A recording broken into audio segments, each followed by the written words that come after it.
Okay, good morning and welcome everybody. My name is Lisbeth Svengenholm and here's Malin Sundström, who are going to introduce the seminars. We are so happy that you are so many, that you all wanted to come and share this seminar and these issues with us. And it was a test of our logistics to get you up here as well. This house is famous for people getting lost, so we tried our best. The future of retail is really an interesting issue because there are so many things happening that we can see while it's happening. And we just thought that we tell you a little bit about what is F3 and what is SIIR. F3 is an initiative here at the university. It's focused on fashion, function, futures, and it's a collaboration with different departments here at the University of Borås. We are located here at the Textile Swedish School of Textile, where we started with our research for sustainable fashion. That was what triggered us to start this program for research. And we have people here from the School of Engineering, this Department of Pedagogic, and the Business and IT department, where Malin is coming from.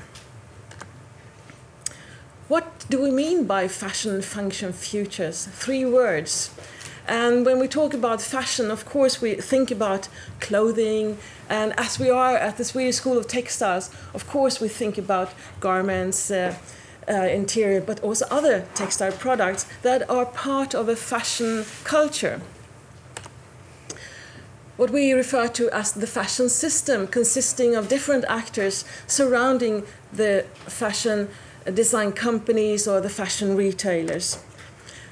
But it's also a market that is characterized by its aesthetics. It's an aesthetic-driven market, and that makes special issues also for the companies who are acting in it. And that's what we are studying. It's about culture, it's about lifestyle, it's about creating identities. And a lot of research has been done in fashion from a very cultural perspective. But we talk a lot about innovation here, and we talk about fashion management, and that is what we are specializing in.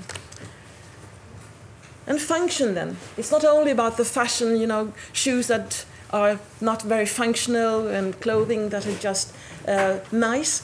It's also about very functional driven textile products, like those for sports or workwear or other where textile is but also where design and the user and the use is in focus, not only the aesthetic. And where function is as important as the aesthetics. And we know that a lot of sports companies today compete directly with fashion-driven companies. So the zone, what is function and what is fashion, is today very blurry. What about the future then? There are a lot of problems associated with fashion when it comes to sustainability. Fashion industry is one of the big problem, causing a lot of problems from a sustainability perspective. Global competition is a global industry and has always been, but the global competition is increasing, becoming more and more intensive. And also small fashion and textile companies are now facing and have to act globally. And we know that small fashion companies act global immediately. They don't create a home market first and then go international. They go international immediately. And we know production is, of course, global as well. And sustainability, there's a pressure on the fashion and textile industry to become more sustainable.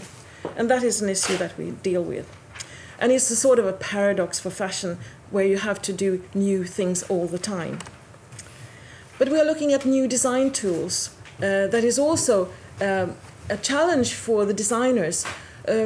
if, for instance, we're talking about co-creation, also in the fashion field, what will happen with the design when you have the users who are doing and acting and doing their own design on the internet?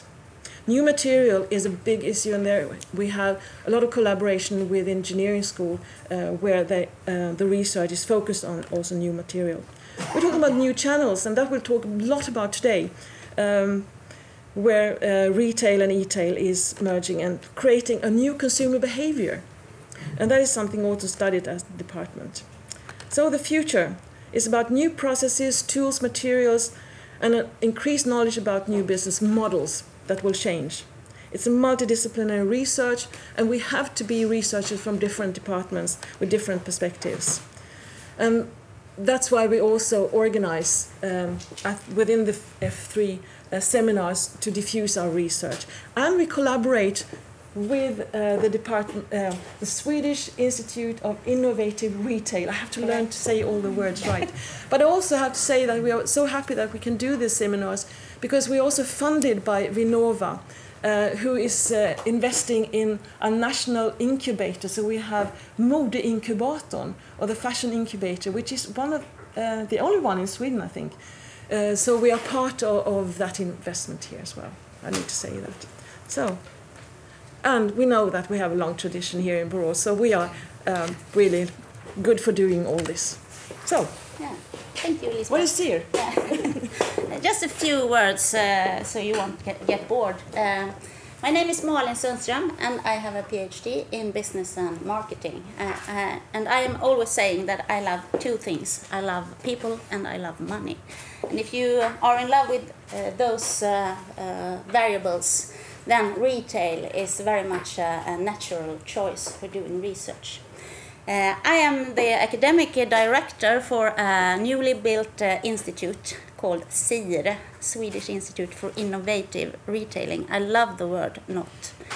But anyway, that's our name. And the idea and the ambition for this institute is in order to develop sustainable and innovative retail firms, SIIR provides with researchers and environments in which retailers, entrepreneurs and society can prosper from applied research. Applied retailing research. In that sense or matter, we try to build a research program which involves research disciplines in some kind of multitude of research fields at this University of Borås. And by that we mean fields like marketing, consumer behavior, logistics, IT, demand, chain management, and sustainability. Operations within SIIR are focused on applied research, but also includes the dissemination of knowledge in various forms, aimed to business organizations and practitioners, not at least practitioners. And today I have the very pleasure to introduce Professor Jonathan Reynolds from Oxford Institute of Retail Management. And Jonathan, he is a geographer from the beginning, and also an urban planner, I believe, teaching and conducting research in the areas of retailing and technology, retail innovation and retail planning. So today, Jonathan will give us a glimpse of the future of retailing. So please let us all welcome Jonathan Reynolds.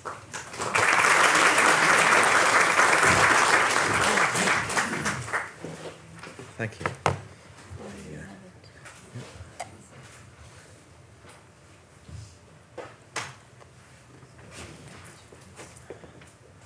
I think it's very appropriate that the future of retailing should be signposted up the stairs as we came up from the coffee lounge, with arrows pointing around the corner, not knowing quite what is actually going to be there until we arrive. And so it's a real pleasure to be able to talk to you today about that topic. And it's a pleasure in particular to come to Borås. And it's very appropriate, I think, that we should be having this conversation here, given the history and the legacy of this city. And it's background and interests in trade and in distribution, and not least in textiles. And so it's a real pleasure to be here. I want to talk a bit about the work that we do. I want to really set the scene for Arne's presentation about e-commerce and for our later presentation on technology in store by talking a bit about the future of retailing. To do that, I want to spend a little bit of time on some of the broader changes that are affecting the retail sector, particularly across Europe, before focusing on some of the challenges that e-commerce presents to this sector. As Malin has very kindly said in the introduction, I'm a geographer by background, but I've also worked in retail. I worked with Tesco, which is the UK's largest retailer for some time, and I worked in FMCG with Coca-Cola.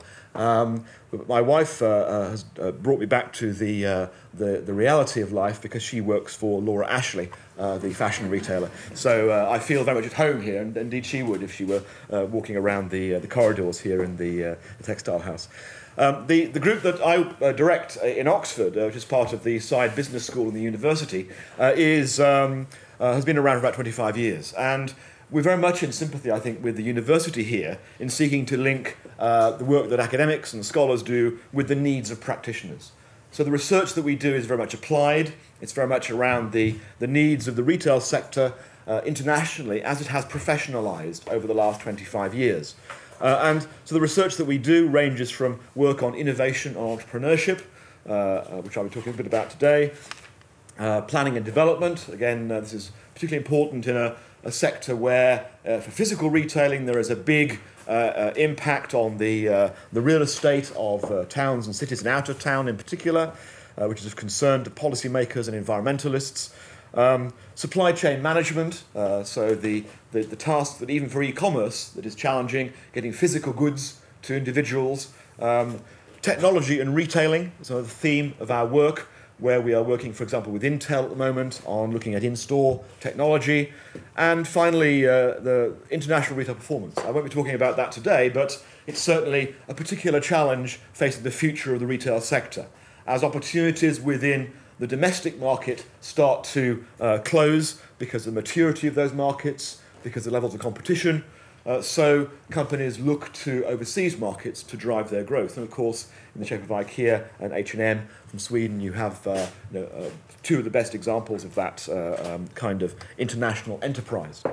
But we also engage in teaching. We have a full-time MBA program, a one-year program, and we have a retailing course on that program.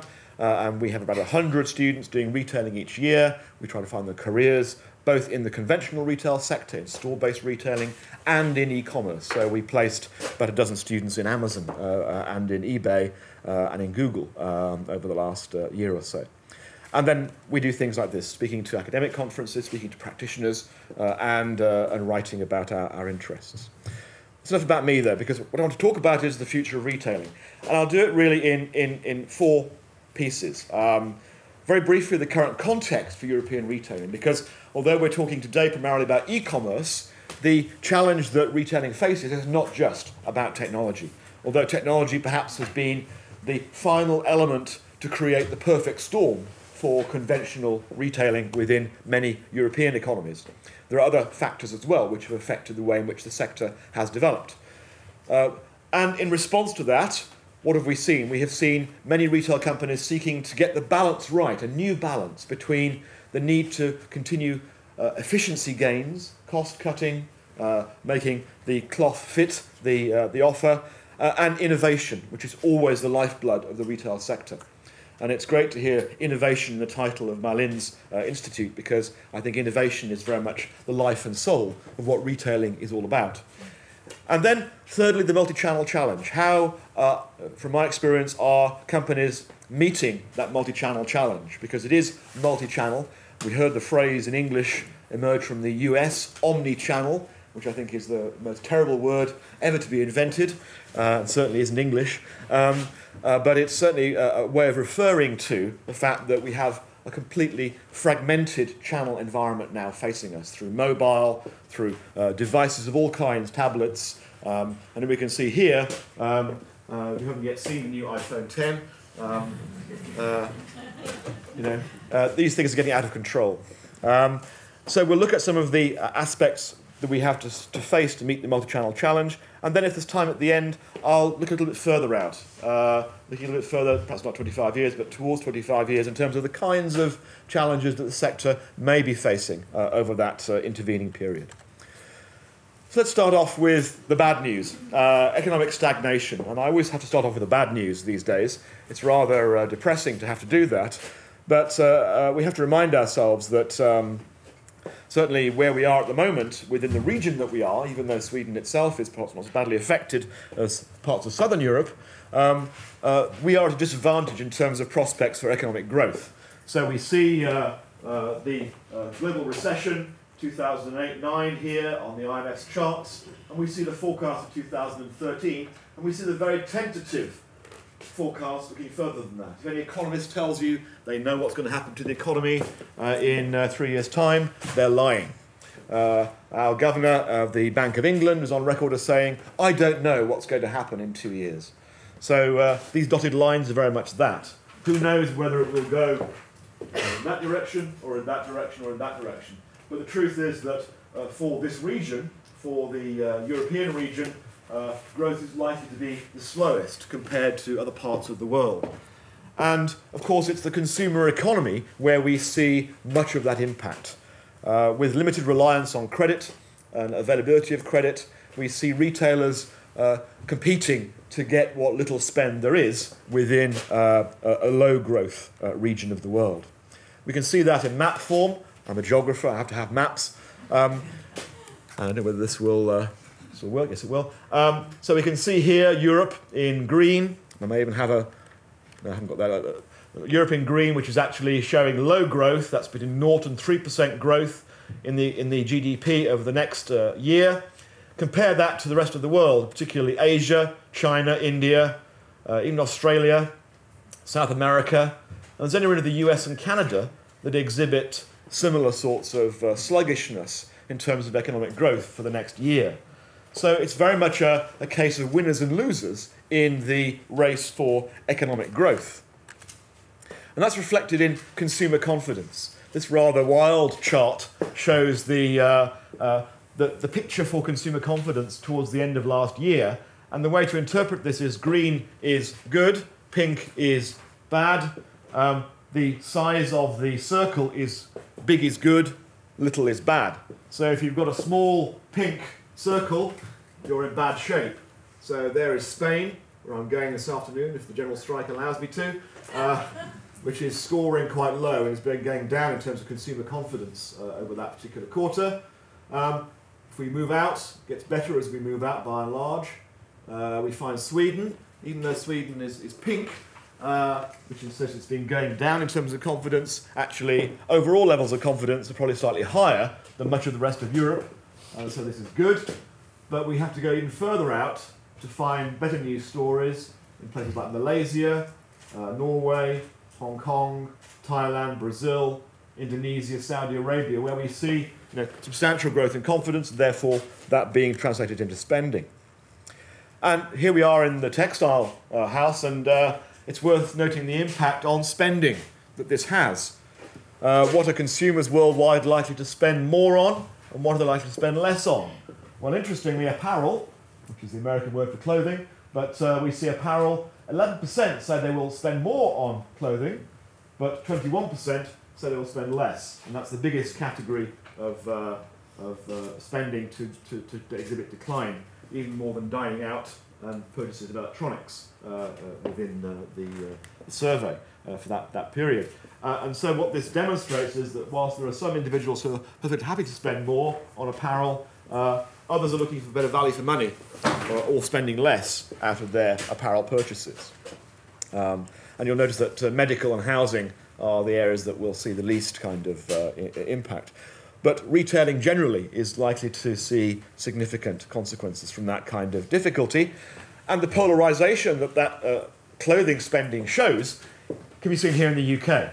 So here we have our biggest UK retailer, Tesco, bringing to the end this year 12 years of solid double-digit profit growth in January this year, compared to our biggest discount clothing retailer, Primark, that's an Irish firm, receiving 4,000 job applications for 193 posts in its London store. Again, I think this signals the nature of the structural change that follows this economic change within retailing.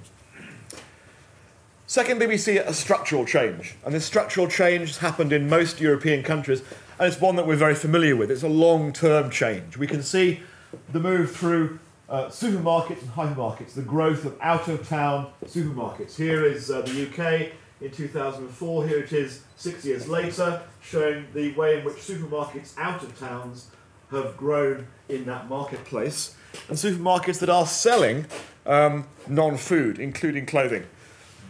So we see that all these categories, music, homewares, that is to say household goods, clothing, electrical, have all increased their proportion of sales through supermarkets. And we now see supermarkets themselves going to smaller stores for their growth, convenience stores in town centre locations. The impact of both these on smaller retailers, on independent specialty retailers in the UK certainly has been profound over the last 10 years. So that structural change is a 20 or 30 year process that is working its way through still most established economy systems. But what I'm here to talk about is the third factor. We talked about economy, we talked about longer term structural change in the supply of physical retailing, but the biggest impact of course has been through the growth of non-store challenges to retailing. What we might call the global surprise generation machine. John Norton, who actually works not at Oxford but at Cambridge, so why am I quoting a Cambridge academic here? This is very dangerous. Actually he's recently left Cambridge, so it's safe to do it. He says, if I've learnt one thing from watching the internet over the two decades, it's this: prediction is futile. The reason is laughably simple. The network's architecture and lack of central control effectively makes it a global surprise generation machine. And since its inception, it has enabled disruptive innovation at a blistering pace. So the speed of change, the speed of transformation of market conditions because of the internet and other network technologies and associated devices and software and behaviours has been, as we know, immense. If I give you a retail example of that from the UK, here was a view from 12 years ago. The chairman of Marks and Spencer's at the time, our biggest variety store retailer, Richard Greenbury. So Richard Greenbury, quoted in 2000, says, in Britain, I would wager that I'd bet that most or all of our customers live within an hour's travel of a Marks and Spencer's store. The internet just has not had the same impact on clothing and department store retailers here. Why switch when there is nothing onerous about the current situation?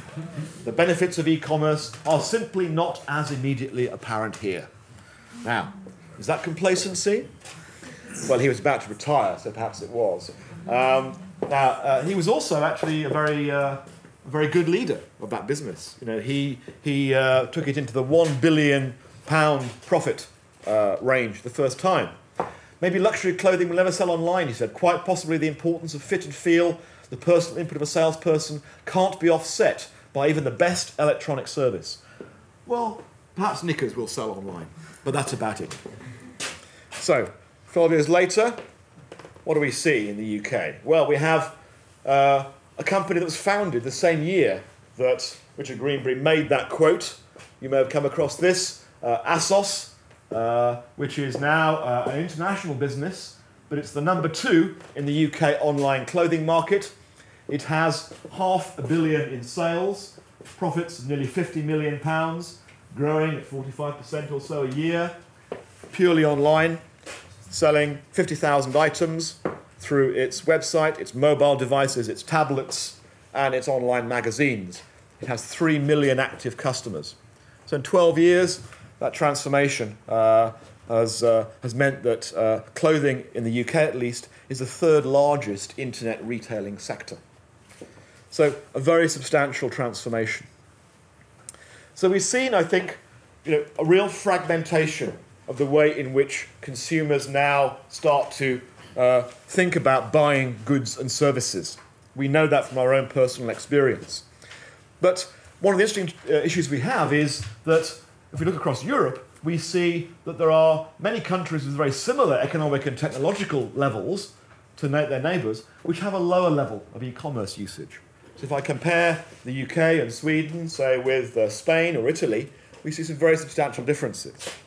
We need to understand a little bit about how e-commerce can transform a country's prospects and what the drivers are for that change. So let me just show the detail of that to you. If we think about this current year, the estimate is that worldwide, the internet alone will generate retail sales of nearly nearly 500 billion euros. The bulk of that will come from the US, about a third. Second will be China, interestingly, followed by Japan, and the UK, Germany, France. And then it starts to be quite predictable in terms of size of country. Sweden is in that mix there as well. But what becomes interesting is when we start to look at the way in which that changes across Europe. If we look at broadband access at home, and we put that against internet spending in the last year, we would expect to see most countries lying along this line, because we know that broadband access is a key driver of using the internet for spending on goods and services. But what do we find? We find that actually someone like Sweden, right at the forefront in terms of broadband access and in terms of spend. I think the UK is slightly higher proportional spend. We look down here, we find Italy, we find Spain, and yet these are countries which are, economically and technologically similar in terms of their characteristics. But even in places like Germany, for example, the spend on goods in Germany is rather less than we might expect, given the nature of the marketplace. If you look at internet spending on goods and services across Europe, here's my other map, you can see that actually, again, this is very much a patchwork quilt of experience. There's Sweden. Clearly, this is absolutely alongside Norway, Finland, Denmark, absolutely countries in which we see substantial penetration of e-commerce. UK likewise. But look at Spain here, and then look at Italy, look at much of Eastern Europe, look at parts of France as well, and Belgium. Very strange. Why is Belgium so poorly penetrated with e-commerce? Well, we were talking about this at dinner last night, and the conclusion we came to was that actually broadband prices are very high in Belgium, and it's easy to go shopping in France. You just have to walk about 5 steps this way, and you can shop in France. But there is also, I think, the barrier of the cost of going online to buy goods and services, and the density of existing retail provision within that marketplace. So we have very different kinds of explanations for low penetration markets. If you look at annual spend by households online, here again is the estimate for this year, and we have a problem with all this kind of data. How do we measure it? Do we include tickets? Do we exclude tickets? Do we include travel? Exclude travel? Here's one way of looking at it, and I'm sure we'll hear from Arnie later on. The data for Sweden much more up to date than this, perhaps in terms of real data. But here's an estimate across Europe by country. And this source, at least, suggests that in the UK, we seem to spend more per capita, per annum, 600 euros a year, than even in the US on e-commerce goods. And certainly much more than Belgium, which is right down around about 200 euros a year, and well above the Western European average. So we have some very interesting characteristics about the amount that's spent online. We also know, of course, that smartphones and mobiles, I showed you the iPhone 10, have been a significant accelerator of e-commerce activity. And we can see adoption rates throughout Europe. I haven't got Sweden on here, but very similar to the Norway figure. Throughout Europe being substantial and growing. And we know that mobile devices are in effect what you might call the glue that joins other channels together, because our mobile devices are always with us, are always that link between ourselves and whatever services and goods we are interested in as we move around between work and home and leisure. Channel fragmentation in the UK has been very, very substantial over the last 5 or 6 years. Online sales were 30 billion euros, 20% growth in 2011. In absolute amount, larger than France, and more spending per capita than Germany. And yet the 3 countries are pretty similar in terms of size and technological and economic state of development. and a higher percentage of sales online in the UK than in the USA. Why is that? What's going on? We're already looking at over 10% of all retail sales in the UK coming from non-store sources. Well, there are a variety of explanations. Certainly economic factors. Increasing austerity and economic conditions in the UK have led to consumers looking for bargains online. They've been pushed into online buying by what they see are perhaps the chances to find better bargains in online situations. There's also the situation in the UK where our existing retail offer is not only very similar and therefore rather boring, every high street, every downtown looks the same, but it's hard to get to. Marlene and colleagues were in Oxford earlier this year. Luckily they came by train. If they'd come by car, the queues would have been enormous. Trying to find a parking space is very difficult and very expensive to park.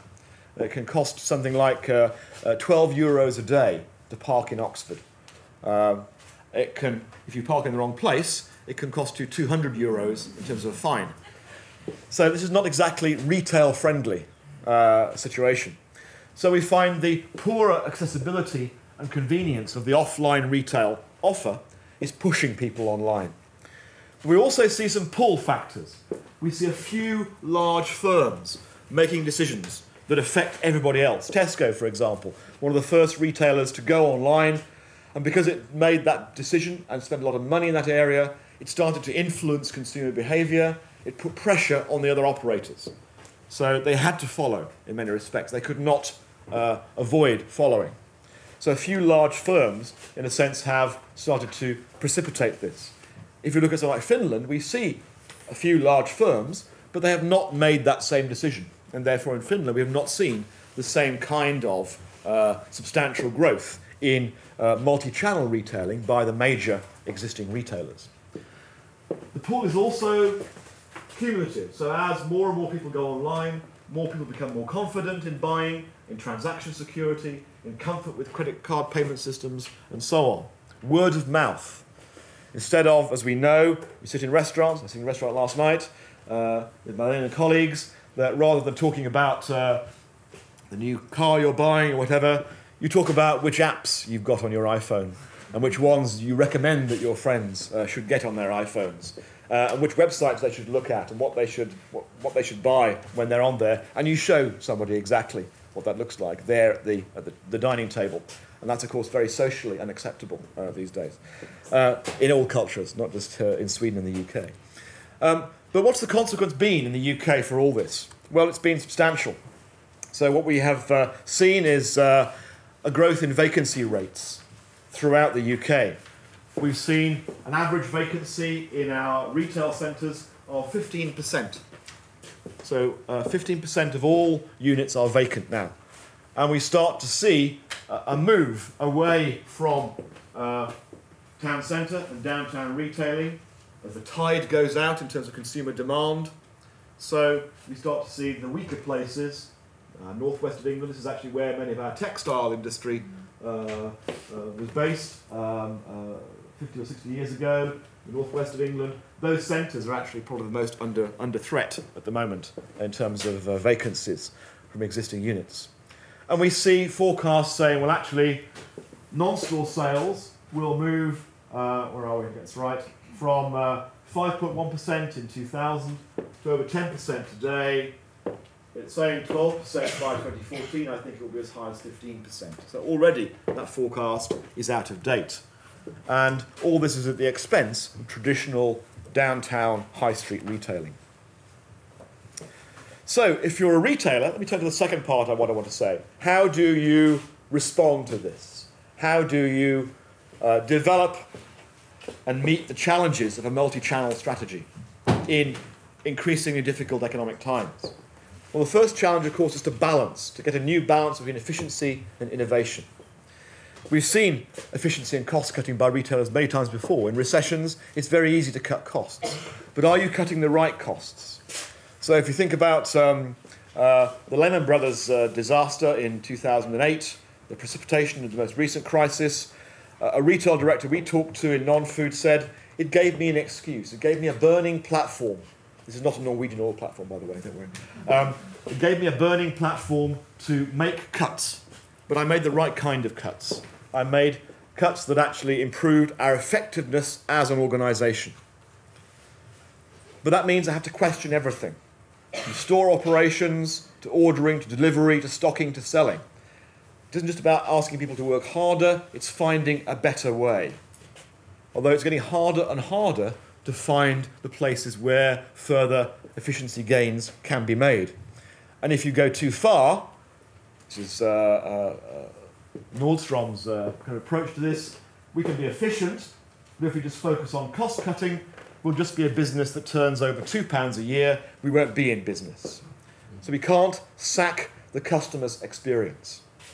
We might be looking at efficiency gains, but we always have to have at the back of our mind customer satisfaction, customer service levels. Do not sack the customer's experience. So even in store design, it's about attention to detail. Not just how much you spend, but does this work? And is it cost effective? This didn't work, by the way. This closed down within 2 months of opening in London. It's called Emperor Moth, fashion retail store. Can you see any clothes? I find it hard to find any clothing in there. I think there's some in the mirror. It's there somewhere. Great crocodile, apart from that. But that means that you have to think a little bit ahead. Not too far ahead in terms of innovation. A smart retailer is half a step ahead of the competition. If you're 10 steps ahead, you're out of business. Yeah? Because you're too far ahead, it's costing you too much money, the customers don't get it, you don't have to go that far. So getting that balance right between efficiency, innovation is very critical. So very quickly, what do we mean by retail innovation? Retail innovation is very different from conventional innovation, the kind of innovation that we see here in terms of new designs, new physical product, research and development. In retailing, we see retailing is often small-scale innovation. It's not always involving technology. So we find that much innovation in retailing is non-technological, to do with people, to do with service. We also find that it's working with customers more creatively, and so the retailer is the hub for innovation. Working with customers or working with suppliers to create collectively innovation. But innovation in retailing is easy to copy. It's easily appropriable, it's easy to copy. So all you have to do is walk around your competitor's store, you can work out roughly what they've done, how much it cost, and you can do it too, very quickly. But the challenge is, you can do it very cheaply in one store, but if you have to roll it out to a range of stores, it can be very, very expensive. So innovation in retailing is actually much more complex, much more small scale, much more non-technological, but frankly much more exciting. It's the lifeblood of the sector, it seems to me. And when most markets are low growth, innovation is the one surefire way, as Ian Cheshire from our biggest home improvement retailer comments, to drive the top line on a self-help basis, to create these points of difference that will attract consumers. So let's think about these multi-channel challenges. What are the challenges that are facing retail firms today in seeking to develop new channels to market, to be there everywhere through all those channels for their customers? I divided them into 3 groups: customer experience, service operations, people and organisation. Service experience. One of the biggest challenges, of course, we have as a store-based retailer is that we are always being compared with pure-play, online-only retailers. It's always the case that if you're just in a store, no matter how hard you're trying, someone is always in there with their iPhone, scanning your goods, checking out your prices against the online competition, and showrooming, using your store as a gallery.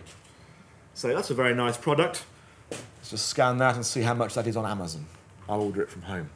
So they're free riding on your investment in the store environment. To find a way around that. The customer also doesn't care about your problems. The customer doesn't care that you can't compete on price with pure online retailers all the time. They're looking for seamless multi-channel experiences. So whatever you see on your mobile device, you will see on your tablet device. You see me setting off all the scanners at the airports with all this stuff. You will see on your laptop, on your screen at home, in the store. Seamless integration. That may look easy from the outside, it's a nightmare from the inside. We're also faced, of course, with the fact that many retailers, certainly in the UK, and certainly in independent stores, are rather older than their customers. And what you find, of course, is the mixture of digital natives and digital immigrants. You come across this distinction. I'm a digital immigrant. I came late to technology, my middle age. I'm struggling to keep up. My son, who is 16, treats the internet as a human right and lives and breathes broadband. When the broadband goes down at home, it's like the oxygen has been cut off to his life. Okay? So he's a digital native. He was born and brought up with the reality of that environment. That's a common distinction. And of course, we now see the growing dominance of mobile platforms, which suggests that the competition is wherever the mobile phone is, and that's often in your store. In terms of operations, therefore, the biggest challenges are around systems integration. They're also around managing the logistics of home delivery, of collect and return, whatever other mechanisms you might introduce. And they're around managing the same demand base through a range of channels. And that may mean declining sales densities in your stores. It may mean a raising cost base overall as you seek to meet the need of the same number of consumers through a greater number of channels. And the final set of challenges is around people and organisations.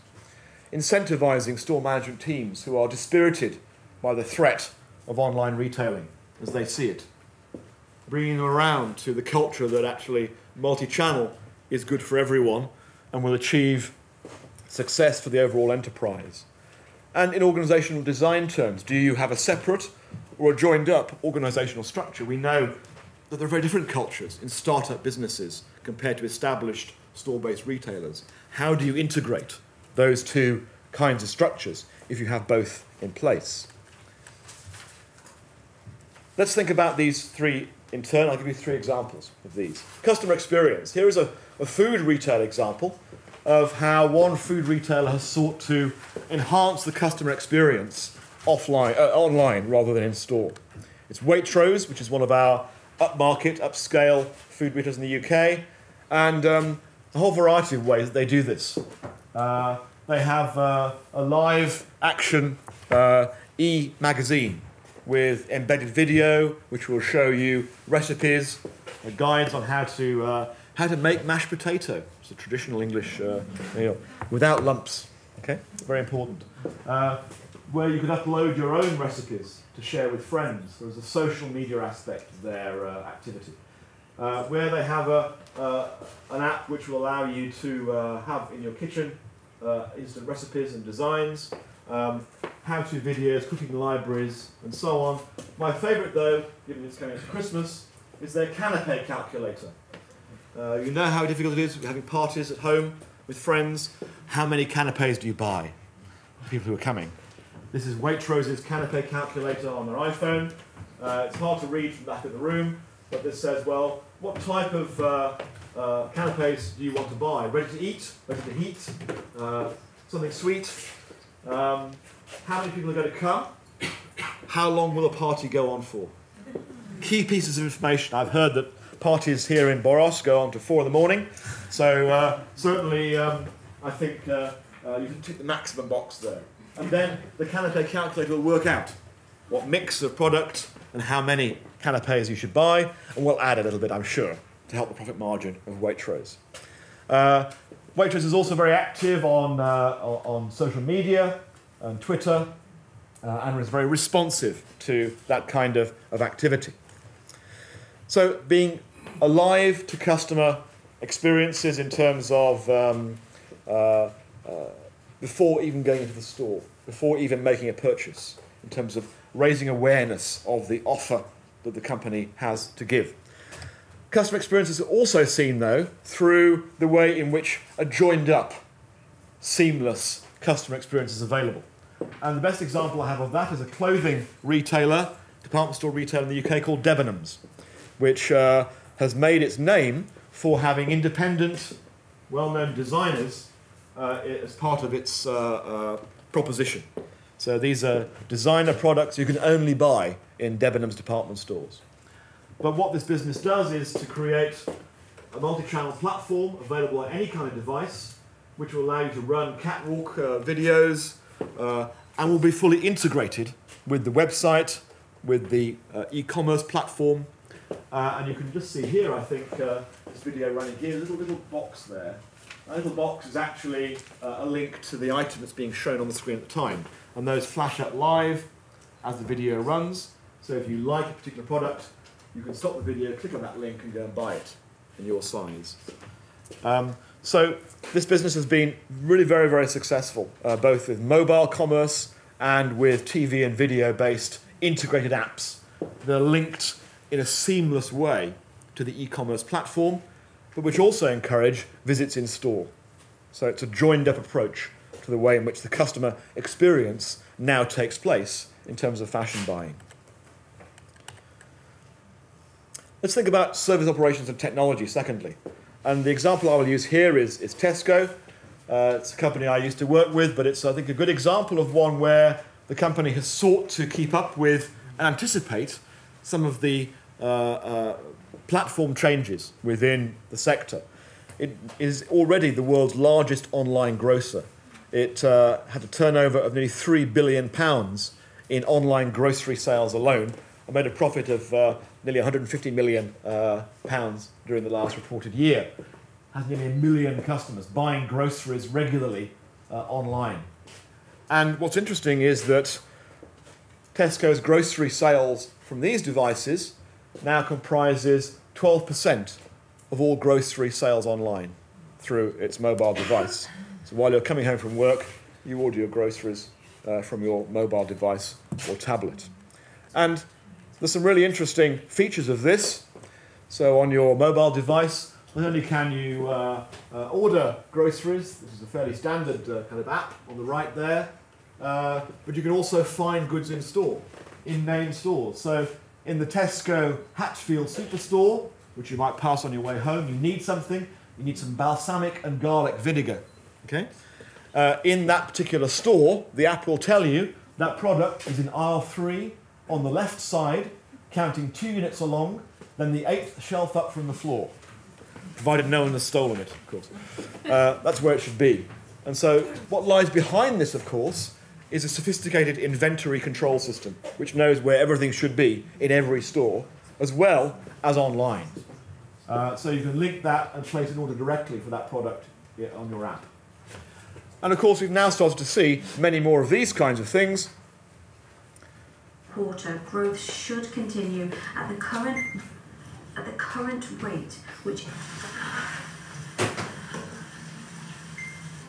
not recommended. Sorry.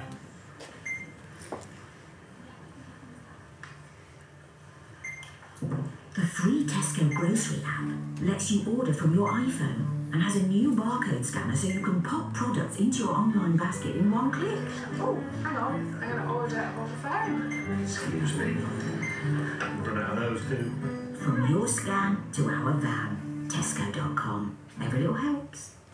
So this has become quite commonplace now, but for a major grocery retailer to do this and roll it out, and for it now to be 12% of all their online sales, I think it's a substantial achievement during that short period of time. And the final piece on this is really around service operations. So we have seen a business like Tesco now integrating its data. So it now managed to get efficiency gains from knowing where demand is located. So the chart here looks at sales during the day split between online and in store. So they know where to devote the major part of their effort. The picking for online orders is done in the local store and is delivered to the home by a van.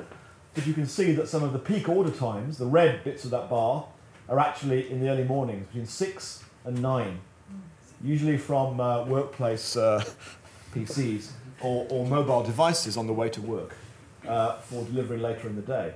And they also know exactly where all their vans are. So these are the location markers of every delivery van for Tesco currently on the road. They zoomed that out apparently a year or so ago to the whole of Europe, and they found one of these red dots in Poland, and it was a van that had been stolen. And they didn't get it back, but they were just fascinated to see it. They got as far as Poland. before being recovered. So 2,000 vans, live tracking, and a workforce that is integrated within the store. Individuals that can work either on the online part of the operation or on the offline part of the operation, and recognise that both are critical to the success of the business.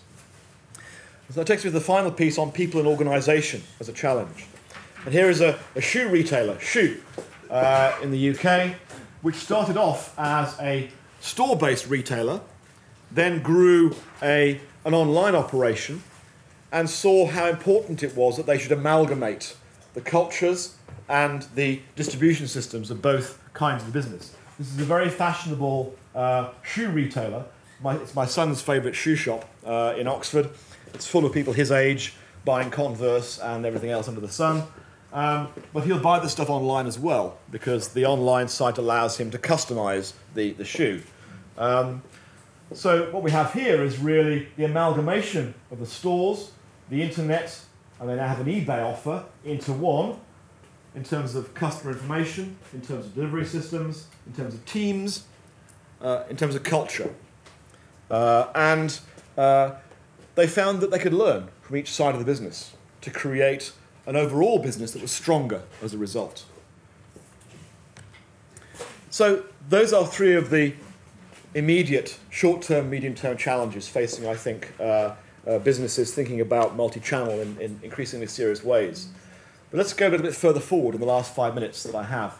And in thinking about the future, we're faced, of course, with some significant difficulties.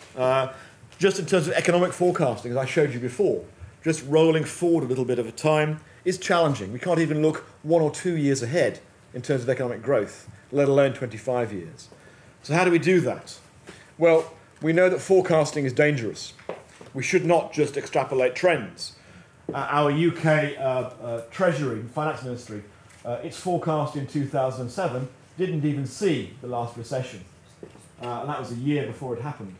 So that was a disaster. So forecasting is not the right way to think about the future. One of the ways we work in Oxford is a scenario forecasting method. Scenario planning allows us to look at possible futures. It allows organisations, if they're thinking about what could happen, to plan for alternative futures more effectively. And so not be taken by surprise when it's one of those futures that happens, rather than a single forecast of that future. But in looking ahead at retailing in the future, we have some, I think, some really interesting challenges to think about.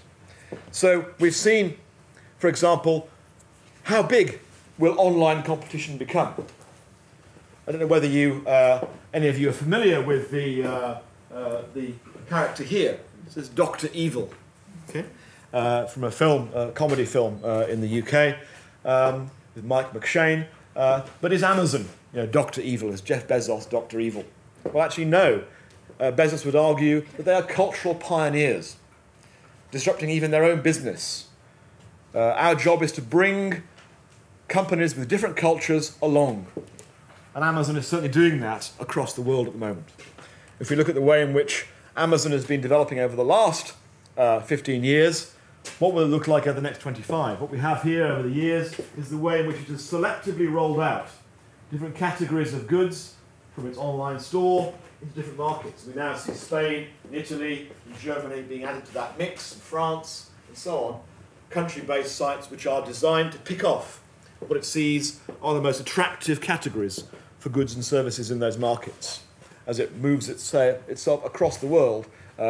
Will that be the single biggest challenge to establish retailing over the next 25 years in firm terms? Or will it be where retailing takes place? Will it be in real places or in virtual places?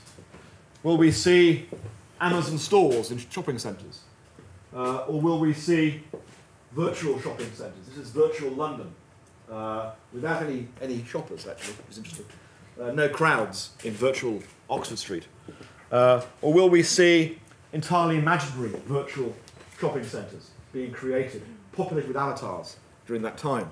We would experience of Second Life and of other kinds of virtual realities, very crude ones, but in 25 years, immersive technologies may allow us to achieve that much more effectively. We're certainly going to be in a position where we have more ubiquitous customer intelligence. And I went through the video, there isn't time anyway, but understanding what customers think. There's a wonderful app, talk about an app, you can get which you can point at your friend. It'll tell you how old they are and whether they're happy or sad. I saw this done for an entire audience at some point in a presentation, and it categorised the entire audience in terms of emotional mood. And the speaker said, I better stop now because I'm boring you. I can tell. Here's the evidence. Because they weren't smiling. I quite like this because last time I used it, it got my age wrong. It had me 2 years younger than I actually was, which is great. But we're also going to see lots of tagged information about individuals, about what they like to do, where they like to eat, whose friends they are, what offers they've been made over a period of time, and what price offers they might like to be given to them. We already see this happening, commerce everywhere, wherever we happen to be. Whether this is through virtualized store environments here in South Korea, with a Tesco store with a kind of QR code ordering system for a picture of the product, which is becoming very popular now, through augmented reality, through implants of various kinds, whether this is a heads-up display like the new Google glasses, or even a contact lens with that kind of information in, or some kind of implant. That one actually is made up, don't worry, that isn't here yet. But these kinds of moves to make commerce ubiquitous, commerce everywhere. And then networks and distribution, thinking about supply chain, where we may see substantial investment in technology to deliver better home delivery, better integration of ordering and collection within warehousing through RFID, better movement between warehouses, stores, warehouses, homes. This is at Heathrow Airport, which is an automated shuttle, personal shuttle. You sit in that, it'll take you to your to the correct check-in desk at the terminal. Those kinds of logistic systems, I think, are a critical part, even of digital marketing and distribution networks, where the physical delivery of the good is still very important. But then finally, we need to recognise that already we can see the outcomes of these processes. Here's just one sector in the UK where we see substantial change on the ground in relation to the retail offer. This is electrical retailing, where over the last 18 months we have moved from having 4 major chains offering electrical goods to just one. The so-called last man standing, the headlines behind there. Best Buy gave up and went home to the US, went having its own difficulties. Comet closed. Dixon's rationalised. And that has led to very substantial changes in the physical network of stores for that sector of business. We've seen a dramatic reduction in the amount of space physically devoted to retailing. And over the next 10 to 15 years, well, what will we see? Here's one forecast, not a scenario, a forecast by one of our analysts, Javelin, which suggests that from today we will move from a situation where 74% of sales will be transacted in store to a position into 20 where only 45% of sales will be transacted in store. For a position where we will have sales influenced or captured online increasing substantially, even those sales taking place in store. So a move from a store-dominated to an online-dominated buying system within the next 7 years, certainly for this particular sector. So a move to research offline, pay online, to click and collect, to store investigation, to direct delivery, to direct only, ordering and delivery. That shift is already happening in electrical retailing. We can start to see it happening in other sectors too. So, in conclusion, I've tried to give you a picture of the future of retailing. It's one that has been focused primarily around technology and its impact, but it's one I think that you can see has substantial implications, not just for us as consumers, but for us as retailers, no matter how small or big we happen to be, no matter in what category we happen to be over the next few years. Thank you very much indeed.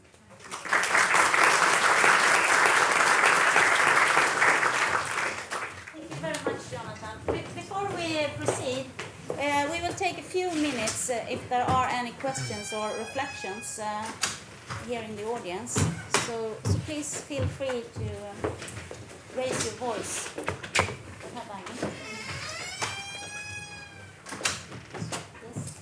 What is the trend regarding vertically integrated brand stores versus ordinary retailers? Across Europe, I think we can see places where this is accelerating and places where it's not. I think where there is a kind of habit of having these kinds of businesses, they're being more successful. So we're certainly seeing that in some Nordic markets. We're seeing it in some Southern European markets. In the UK, it's not been traditional to offer vertically integrated businesses.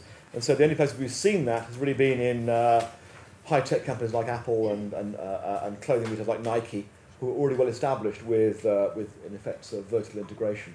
I suspect, though, that all kinds of new forms of organisation are on the table now as a result of some of the changes I've described. I think being vertically integrated offers some real advantages for organisations that are seeking to influence all aspects of the value chain. Particularly clothing, I would say. I have a question. Do you have any discussion with city councils? I mean, because this must be a danger also for the downtowns of especially smaller cities. This is very worrying for government and policymakers at the moment. What are their discussions? Up until recently they had their head in the sand, but trying to ignore it and hope it will go away. But it's not going away, and in fact the UK government, let's take the UK as an example, commissioned some major research last year which has resulted in some major investment in declining town centres, trying to think of solutions to this problem. It's something that we're actively involved with. So next week, for example, we are bidding for a piece of project work on what's called distressed retail property, which is basically looking at where some of those centres in the northwest, the old textile areas of the northwest of England, some of those places which are in great difficulty with vacancy rates of 35 or 40%.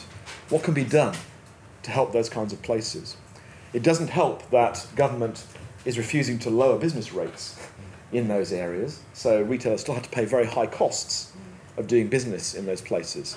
So there has to be, I think, a readjustment of the costs of doing business in those places.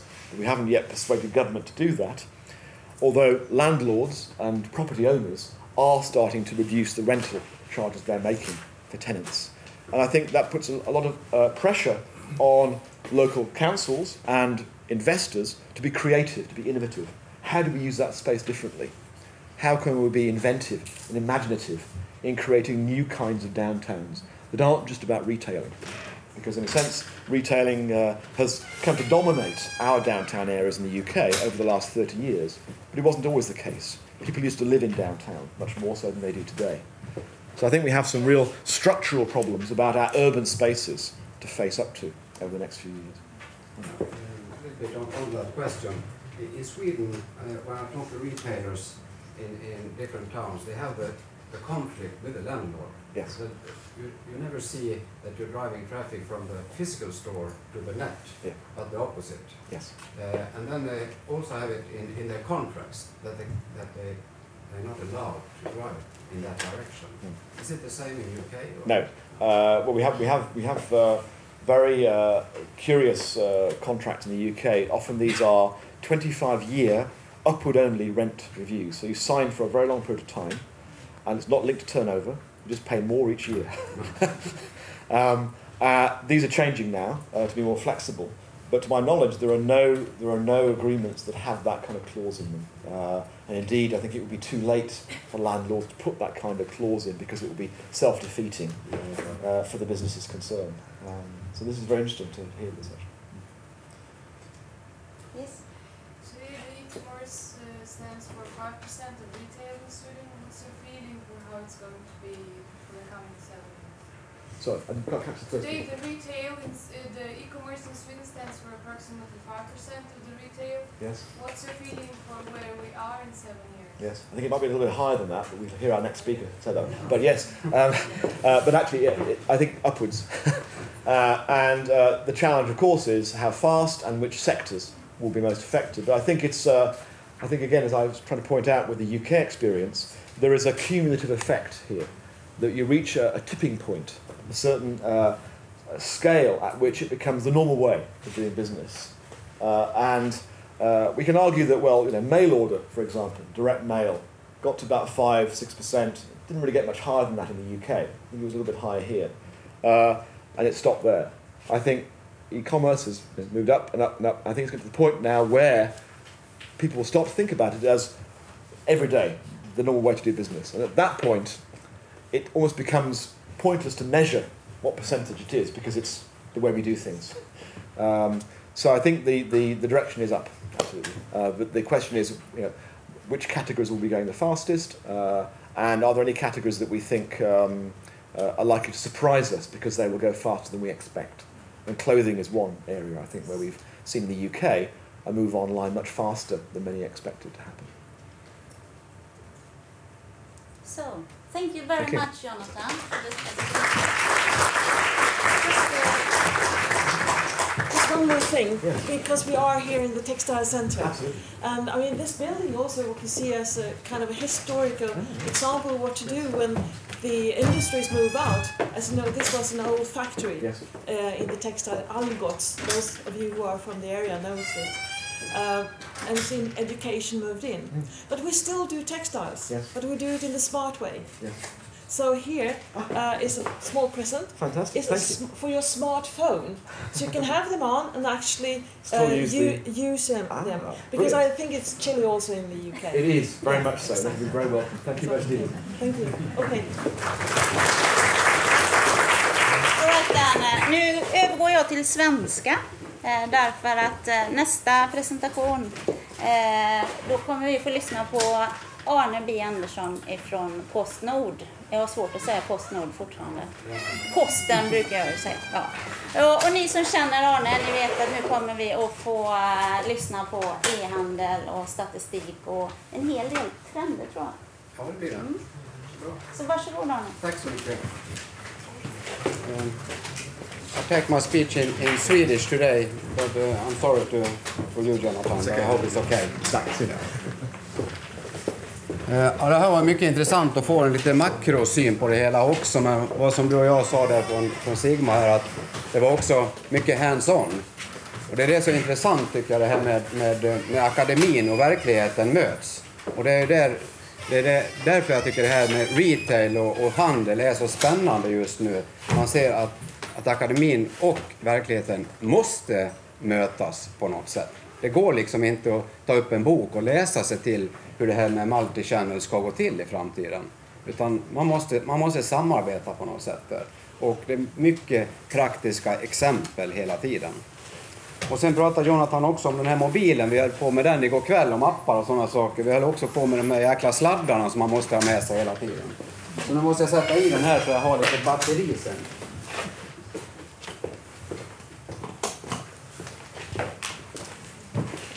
Jag tar av mig kavajen också, det är lika bra det. Då ska vi se. Jag heter som sagt Arne Andersson, jobbar som e-handelsspecialist i Posten. Företrädesvis i Sverige. Och talesperson för Posten i e-handelsfrågor. Och åker runt i princip hela tiden. Är på konferenser, pratar på konferenser. Rådgivare blir det mer och mer till retailföretag. Och hur man ska lägga upp sina strategier i både det ena och det andra. Jobbat mycket med logistik.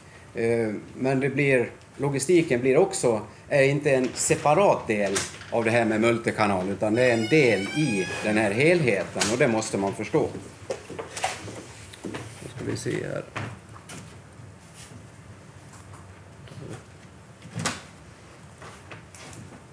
Vi släpper också ut ett antal rapporter per år. Nordisk e-handelsrapport. Vi släpper också ut en temperaturmätare på e-handeln en gång i kvartalet som heter e-barometern. Och den kommer imorgon. Och då kan ni skaffa, om ni inte har den redan, Borås tidning. För de kommer ha fått exklusivitet på den här rapporten. Så det kommer att stå ett fylligt reportage, hoppas vi, imorgon i Borås tidning. Så jag vill inte avslöja någonting nu vad som kommer hända där. Däremot så kan jag väl säga att det ser ljust ut. Det kan jag i alla fall säga. Kan man använda den där?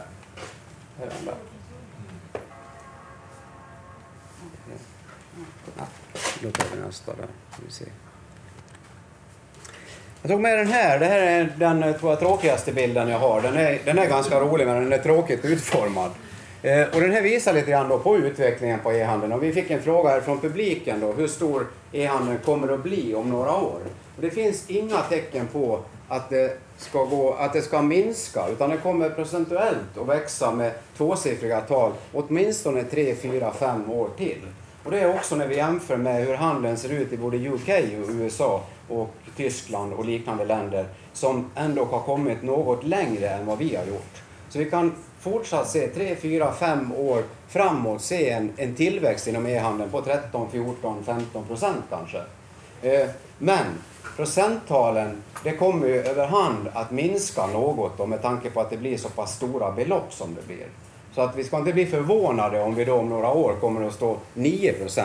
Men det är ju för att det har växt ifrån en så pass litet och är så pass stort nu. Och prognosen nu som ni ser här ligger på 31,3 miljarder i Sverige i år. Sen kan det hända, vi får se vad som händer i julhandeln nu, om vi har anledning att höja upp den här prognosen något också då. Men så varför vi kan se det är just att den här planar ut, den här approximeringen här, att den planar ut men ändå så ligger den här på en 13%, så att vi ser att den inte går åt det hållet, utan att den planar ut här och kommer att ligga på de här procenttalen. Så det ser som sagt var otroligt ljust ut. Men vi ska tala lite grann om framtidens handel, framtidens e-handel, framtidens retail. Och jag letade på Google igår vilken bild jag skulle ha här. Jag skulle ha en gräddtårta, eller vad skulle jag ha, några kläder eller någon katalog eller ett brev, eller vad skulle jag ta för någonting. Men jag tyckte den här passar så bra med det här med handeln. Och när man ser då alla presentationer från Apple bland annat, och nu har Jeff Bezos också börjat på det här med Kindle Fire, han håller hela världen i sin hand. Och då tycker jag det här symboliserar så bra framtidens handel, att vi har hela världen i vår hand. Vi kan handla och shoppa var 17 vi än vill. Och vi såg också att Jonathan pratar om Kina som en växande marknad. Det ser vi också i våra undersökningar, att vi handlar mer och mer ifrån Kina exempelvis. Det är inte lika mycket nu att vi handlar ifrån Tyskland och ASOS i UK och sådana bitar, utan även andra länder som vi ser en kraftig ökning på. Jag ska också dra upp ett bekymmer. Det här är JC, R&B. Jag pratade med Yvonne Caroline här för ett par dagar sedan och frågade henne om den här saken jag tänker berätta nu. Hon är affärsutvecklingschef för R&Bs e-handelskanaler. Och i R&B så har vi JC, vi har Brothers and Sisters och vi har Polan och Pyret.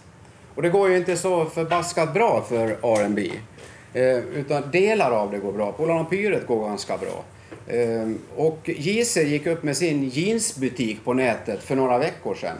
Jättebra här. Nu ska de satsa på, vad står det? The Jeans Company liksom. Här ska vi handla våra jeans. Och det är, ska vi se, jag tror det är fri retur, men de tar en fraktkostnad. Om den är att man måste köpa för ett visst belopp eller så vet jag inte. Men det såg jättebra ut. Det här är 20% på valfri vara. 2 veckor efter att JC Jeans gick upp med sin jeansbutik så kommer Brandos med sin jeansbutik. Och här ser vi då online only. Med alla märken, precis som JC har, så kommer Brandos med det här med fri frakt och fri retur. Och troligtvis kanske också ett lägre pris än vad JC har. Och jag ringde Yvonne och frågade, vad tycker du om det här då? Ja, det var väl inget vidare, tyckte de. Men det ser man också då, den här spänningen då emellan ett klassiskt retailföretag med fysiska butiker, e-handel som ska in i den här multikanalvärlden, kontra då, eller konkurrensen då också mot de här online only. Och hur ska man bete sig i den här världen? Hur ska man ratta sig fram och nå framgång? För jag tror i grunden det är de här starka varumärkena, de starka stora retailkedjorna som har flera kanaler, både fysiskt och online, att det är de som kommer att lyfta e-handeln också i Sverige, då vi kanske kan få se de här, om vi säger nu 10-15% 4-5 år, att vi kan få se de talen i 10 år framåt. Just för att de här stora retailkedjorna har fått ihop pusslet. Vilket är det här? Ni behöver inte läsa de här, utan att lite grann titta på de här bitarna. Det är pop-up stores, det är outlets, det är third party här, det är in-store, drive-through, fysiska butiker, sociala medier, C2C, alltihopa det här. Och hur fasen ska man få ihop det här?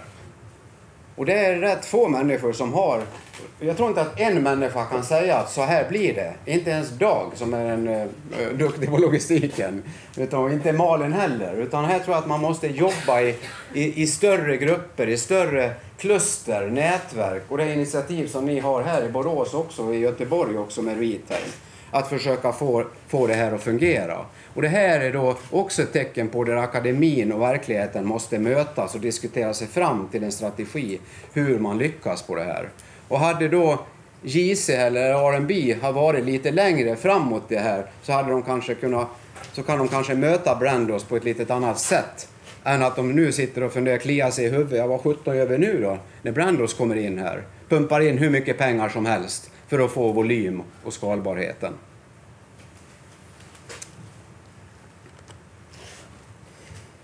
Sen det här är en lite enklare bild. Men som jag tycker är, jag har läst den här boken här, Outside In, som är skriven av ett par konsulter på Forrester.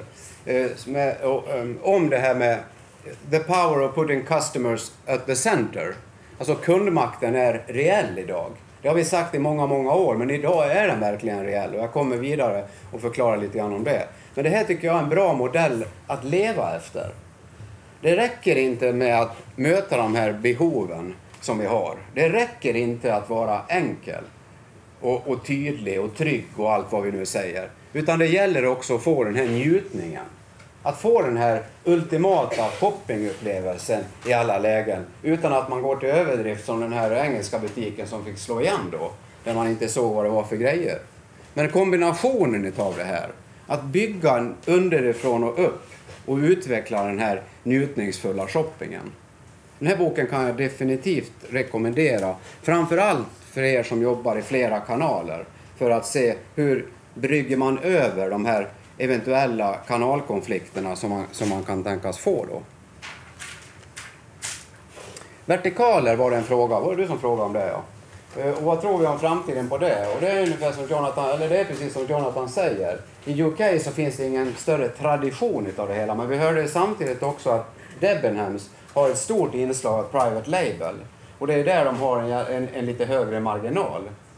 Jag pratade med ett företag som säljer barnkläder på nätet. 25 miljoners klassen på nätet ungefär. Och som också tänker satsa på private label.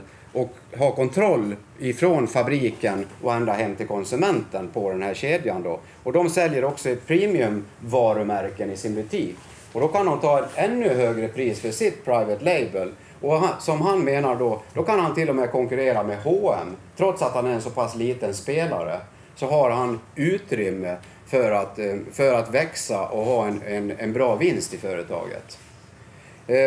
Så det är ett exempel på vertikal där man tar kontrollen över det hela. Men det här med online only som vi kan se 3 exempel på här. Vi har Shoe Dazzle, vi har Julep och vi har Tailor Store, det svenska då. Och jag har testat, både de här har jag testat tidigare men jag har gjort det nu också och lika Julep där. Och det är rätt intressant att man får svara på sådana här quizar först då. Vad är det, hur ser det ut och alltihopa. Och jag gjorde det här med min fru. Och hon blev jätteglad när det stod att hon är the American Beauty. 62. Hon är verkligen en American Beauty. Skulle hon vara här och lyssna, då har jag fått en puss. Men i alla fall. Och då får man sådana här mejl att det här är din profil. Nu kan du prenumerera på det här för 150 kronor i månaden och sådana här saker. Så allt går ut på liksom prenumeration hela tiden. Till ett något lägre pris då än vad du handlar på fina gatan med de här kläderna. Och de tjänar massor med pengar. Men det bygger ju också på volym hela tiden. Och det är därför man har det som prenumerationstjänster. För att få upp volymen av antal kunder. Så att de kan lägga ordern, sy upp de här kläderna någonstans i världen och bara skicka då. Till skillnad mot de som bara säljer kända varumärken på nätet. Det blir man inte rik på kan jag säga. Utan man måste ge sig nästan in i den här världen. För att kunna överleva eftersom det är sån hyperkonkurrens. Både på nätet och den fysiska handeln. Men jag tycker det är kul att vi kan se ett sånt lyckat exempel som Tailor Store också, som har vunnit också en massa priser här nu de senare åren inom handel. Och att det är ett svenskt företag, det känner jag stor stolthet över att de lyckas så bra. Men det är ett typiskt exempel på en vertikal när det gäller den biten. Så det kommer vi att se mer ett tag framöver. Marknadsplatser kommer vi också att se mycket mer ett tag framöver. Och den som driver det är ju Amazon, det är eBay, det är även Google Shopping och sådana saker. Men vi ser också att andra kedjor, både i UK och framförallt USA, satsar på att man utnyttjar sitt varumärke för att andra ska lägga sig under det varumärket för att komma ut. Och Jonathan pratade om the evil man här, eller vad man ska säga, det är Jeff Bezos då. I Sverige upplever jag att det är Zalando som är the evil man, just nu i alla fall då. Att många retailkedjor ser och webbutiker ser Zalando som ett stort hot då. Bara pumpar in, de kopierar en massa modeller och sen kör de in det runt om i världen då. Men just marknadsplatser, och jag tycker det är en jävla styrka att kunna utnyttja de här marknadsplatserna. Men det är enormt outvecklat i Sverige. För det bygger också på en ganska så komplicerad logistik i form av dropshipping och alla möjliga kombinationer av det här. Och också en komplicerad affärsmodell där alla då ska tjäna lite pengar på det här. Men som liten e-handlare så är det ju jättebra att kunna sälja genom Amazon Fulfillment eller sådana saker då. Så att man paratiserar lite grann på Amazons varumärke för att komma ut.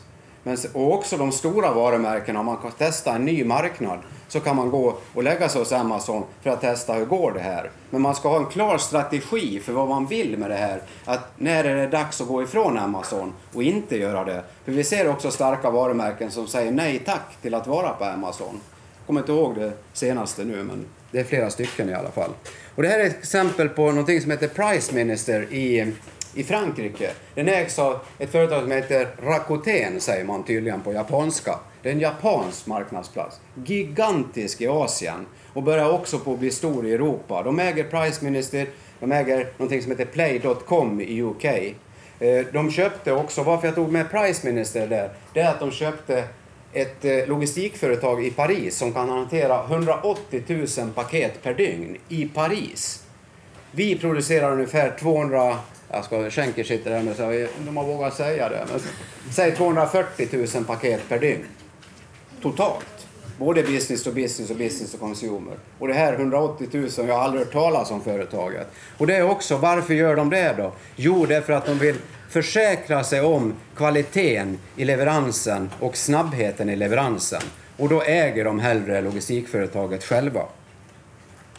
Och de har en massa olika, de har shopping, de har travel, de har bank och finanser och rubbet egentligen.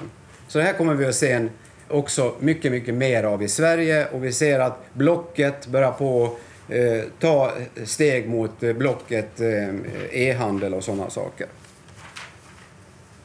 Och här ser vi också ett exempel på då hur Amazon vinnande modell ser ut. Nu ska jag inte peka på skärmen, jag ska peka där. Så att ni ser då. Men att the lower the cost of goods and fulfillment through scale. Det här kommer scale igen. För att då kunna garantera också ett lägre pris på det hela då. Och här har vi det här med Amazon Fulfillment då. Att öka antalet säljare på Amazon för att kunna bredda sortimentet i det här. Och då också kunna hålla då, de tjänar själv, har en lite högre marginal på det. Men att också de kan försäkra sig om att få en låg kostnadsbild för oss som konsumenter då. Och då också då provide the best in class customer experience to drive loyalty and new traffic.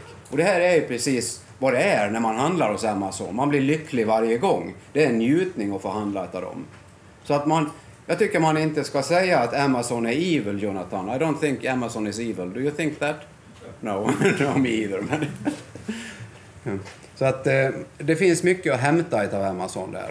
Men ni kan ju också lägga märke till att själva webbutiken är ju inte den här absolut världens senaste design på det hela. Men de excellerar i logistiken och i kundservicen. Globalisering, internationalisering. Vi ser ju att fler och fler utav de utländska, ta Zalando exempelvis, har ASOS som kommer in och säljer jättemycket in till oss svenska konsumenter. Och vi ser också att svenska retailföretagen måste ta sig ut i Europa. Problemet är ju att man har inga pengar. Det krävs in i helsike mycket pengar för att etablera sig på en internationell marknad. Vi ser Nelly, hur mycket la de inte ner när de åkte ner till Tyskland? De fick 50% i returer på grund av att det är praxis med fri retur i Tyskland. Och hur länge det har varit ett stort bekymmer för dem. Det var lika nätt och nätt när de gick till Tyskland. De gick ur Tyskland sen. Och vi ser andra exempel. Nu får vi se hur det exempelvis går för indiska då. Indiska kanske är en sån nischprodukt som inte finns så mycket i Europa.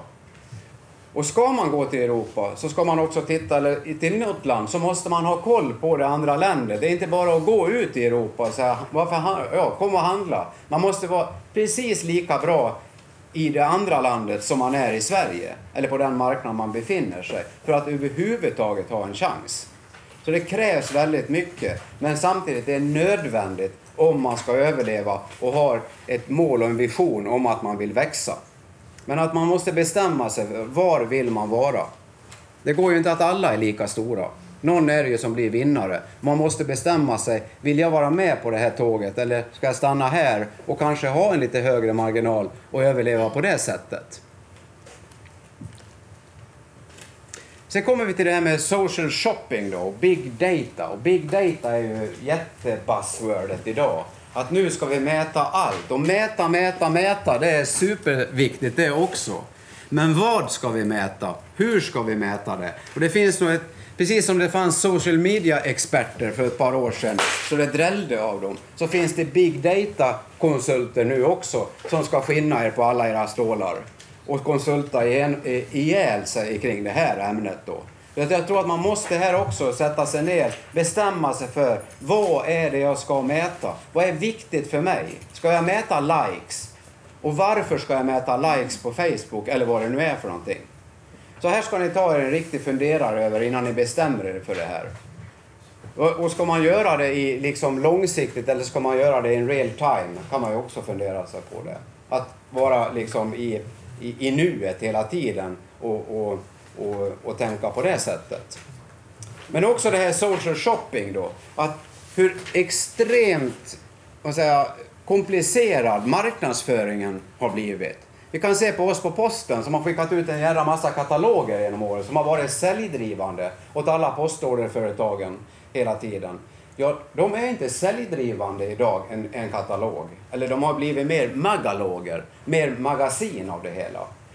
Och mer en upplevelse, mer content och sådana bitar. Och då blir det kanske mer trafikdrivande och bygger varumärke. Ett exempel på det är Stay Hard. Om ni åker i Herrljunga där till deras butik där eller går till butiken i Göteborg eller går på nätet, beställ deras katalog får ni se. Den är underbar. Otroligt bra, som ger mig inspiration till att handla i den biten då. Black Milk. Några av er var på modebranschens dag förra veckan. Vilka var det? Eller ett par stycken där i alla fall. Då. Och jag stod i en panel tillsammans med Moon Sång från Panagora. Och sen en kvinna från en digital webbyrå. Hon hade på sig såna här Helvetica-tights. Hon hade köpt dem. De tillverkas av ett företag som heter Black Milk. Och det här är också en vertikal kan man säga. Black Milk i Australien. Ni går in på Black Milk och läs om det här lite grann.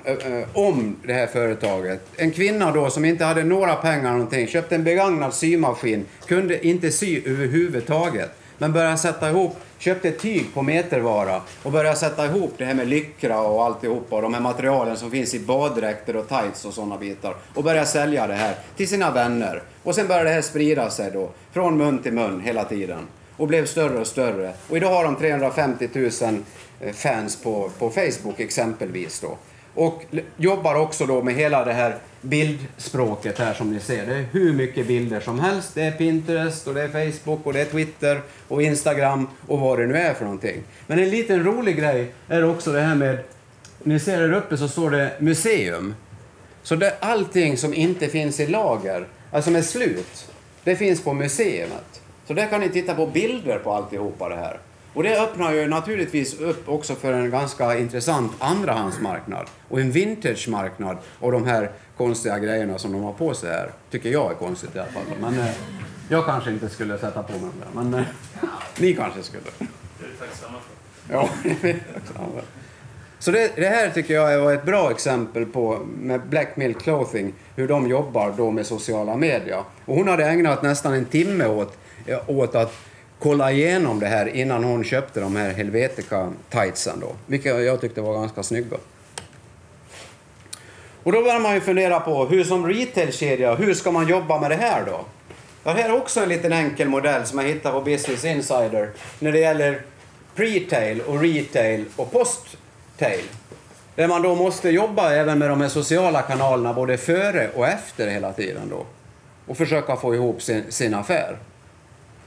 Så det går ju att strukturera upp det här på ett lite snyggare sätt än att bara se den här bilden ni såg från början med alla kanaler. Det blir som, man ser inte skogen för alla träden. Utan sätta sig ner med det här, vad behöver jag göra och hur ska det här kunna driva trafik och konvertering i mina kanaler. Och då tror jag att det handlar om, jag har pratat mycket om att det handlar om organisation. Organisation och människor hela tiden. Och det gör det. Och hur man är organiserad. Och man måste vända upp och ner på de befintliga affärsmodellerna och sådana saker. Det är lättare sagt än gjort. Men det handlar i slutändan om attityd. Och det var Per Sigvarsson som öppnade ögonen på oss. Du var där också, Magnus där uppe. Ja. Du tyckte väl också att han var rätt bra? Det var riktigt bra. Det var riktigt, riktigt bra. Och det är attityd det handlar om. Attityd hos alla. Och det är det här tror jag är retails stora problem. Att ha rätt attityd hos alla medarbetare. Ifrån vd, styrelse och hela vägen till alla medarbetare i olika kanaler. Det här tror jag är en stor fördel för online. Att de som bara säljer online, där är det ganska lätt att ha en gemensam attityd. Det är svårt när man då ska få ihop alla de här olika kanalerna då, att ha rätt attityd. Så det måste man börja jobba med så fort som möjligt om man ska gå in i en multikanalvärld. Och då såg jag att, nu så är det omnichannel där igen, här blandar man lite amerikanska och engelska då. Men vi får säga multichannel då, så inte Jonathan blir grinig på mig här. Men det här är också en Forrester-bild och det var Forrester som kom på det här med omnichannel. Kärt barn har många namn, vi kan kalla det vad som helst, men om vi kallar det omni så är det, även det här är bra hur man då ser då i olika, vad man gör i olika kanaler och att man kommer längre och längre in här tills att man blir det här med pålitligheten, man blir ambassadör och man blir vän och man handlar ifrån alla de här olika kanalerna då. Det går inte att inte jobba efter den här typen av modellen om man ska bli lyckosam inom multikanal eller omnichannel. Vi kan ta exempel på våra dagligvarukedjor. Om vi jämför dem med UK så har vi ICA, Coop här. Vi har ICA med ett jävligt starkt brand, ICA-märket. Och en liten centralstyrning, men de äger brandet. Men de äger inte butikerna på det sättet. Det är den enskilda handlaren som gör det. Och så vet vi att olika butiker tar egna initiativ i ICA då. Och de heter Market Online bland annat, de heter någonting annat där. Hur ska den kedjan få ihop det? När vi ser då, när Jonathan pratar om Tesco, han pratar om John Lewis och Waitrose och sådana bitar. Där de är en enormt lönsam historia att kombinera sällanköpsvaror med dagligvaror på nätet. Och den här grejen måste ju också ICA få ihop på något sätt. Har vi någon från ICA här idag? Ja, jag vet inte om ni håller med mig, men det är i alla fall någonting man måste tänka igenom. Och sen har vi då tekniken, verktygen till det här. När det gäller trafik och konvertering. Och många frågar mig, hur mycket köper vi genom mobilen? Ja, när det gäller fysiska varor köper vi väldigt lite i mobilen. Men vi söker information i butiken. Eller i mobilen. Men vi handlar ganska lite. Däremot när vi kommer till alla former av de här paddor och plattor och liknande. Och framförallt är det iPads idag. Där handlar vi. Vi soffköper. Vi sitter hemma i soffan och handlar genom den där. Jag gör det också. Men däremot handlar jag ingenting genom mobilen. Men däremot så ser vi en intressant utveckling här. Det där ska vi ta förresten. Det där är Samsung, säger jag. Och här har vi iPhone 5. iPhone 5 är något större fönster. Och vi har Samsungs, vad heter det, Nexus 4 eller vad det nu kan heta här. Som också är något större. skärm än vad det är på iPhone 4 och 3 och sådana bitar. Det kanske gör också då att vi börjar hitta ett format som vi kan ha i fickan och även handla och öka konverteringen även on the go, om vi säger så. Istället för att vi ska gå över till att han måste bara söka, sen ska vi gå till en annan device för att handla. Så att i framtiden kanske det blir så att vi handlar helt och hållet i den typen av verktyg. Sen handlar det också då om lojalitet. Eftersom det är en sån superkonkurrens, vi är enormt otrogna hela tiden. Vi söker med mobilen, vi letar, skannar priser och hit och dit. Så måste vi bygga lojalitet. Och det tycker jag också mobilen är ett bra exempel på. Att man kan använda det istället för att ha alla de här kundkorten i plånboken eller i handväskan eller var det är någonstans. Utan att vi samlar dem där. Och jag tycker att Skip, som Ikea har börjat på att testa nu, att det är ett ganska bra exempel på där man kan samla sina kundkort. Man kan använda det här för erbjudanden och alltihopa det här. Och koppla ihop det här på ett bra sätt. Och det är lika Sephora, den franska kosmetikkedjan då, jobbar också mycket aktivt då med det här verktyget. Ja, sen kommer vi till det här med logistiken. Det är inte så många som har nämnt logistik än idag. Inte jag heller, fast man har jobbat med det här i många år. Det här med fri frakt och fri retur. Och det är därför då som Zalando exempelvis blir det här. Men jag hörde också på modebranschens dag, det var en som sa på scen där att skitnödiga konsumenter som följer alla andra. Och det är lika nästan med handlarna. Det är skitnödiga handlare som följer bara med hela tiden och gör vad alla andra gör. Och tittar man inom mode och kläder så är det fri frakt och fri retur som gäller. För det gör alla stora. Och ska man hänga med så måste ni också hänga med på det tåget på något sätt. Och då måste vi gemensamt möta det här med att få ner kostnaderna också för logistiken. Och göra det så effektivt och automatiserat som vi någonsin kan. Då går det inte att hålla på att ha 6-7 dagars leveranstid. Utan det gäller att få leverans imorgon. Eller om 2 dagar kanske. Och vi ser också nu att fler och fler i andra länder börjar satsa på överdagen transporter. Nu tror jag det är lite tidigt, men det flåsar oss i nacken hela tiden. Och vi har den här returproblematiken. Jag pratade med henne innan här också just om returlogistik. Det här är ett företag som heter Grand Shoes som säljer stora skor på nätet.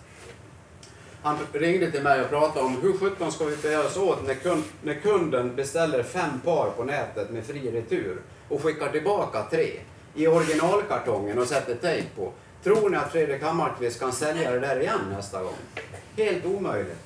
1500 kronor paret kostar det här. För han har inga fler originalkartonger. Det är också ett utvecklingsområde som vi måste titta på. Hur löser vi det här? Nu är det ganska specifikt för skor.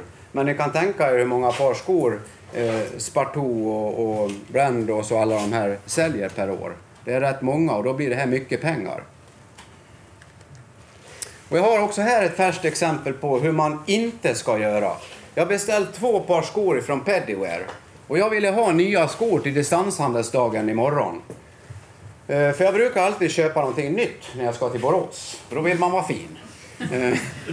Och nu får man stå här med sina svarta gamla skor här. Jo, jag beställde från Peddiwear 2 par skor. Jag diskuterade med Fredrik Lennström på Klarna. För han hade ett par snygga skor tyckte jag. Jag är lite kvinnlig också. Kan inte jag, sådana här skor vill jag också ha. Så blir du sur om jag har samma skor som du? Så nej. Så det beställde jag. Jag beställde ett par i mocka och ett par andra bruna skor. Och jag beställde från Peddiwear. Och då står det där att de här otherwise within 3-5 dagar. Det här skulle god tid hinna fram till den här dagen. Eller till imorgon.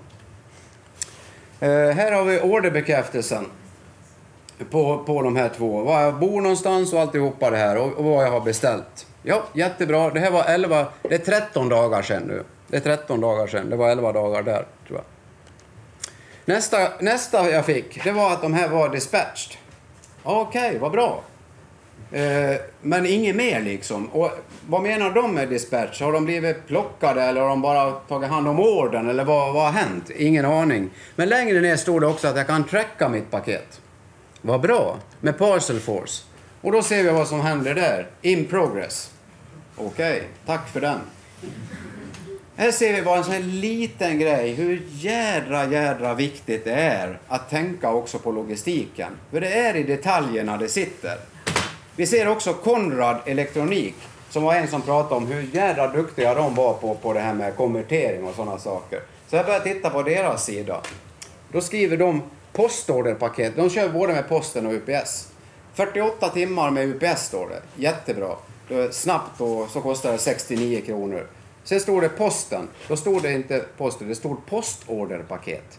6 dagar, 49 kronor eller någonting. Också en sån där detalj. Vi har inte postorderpaket kvar överhuvudtaget.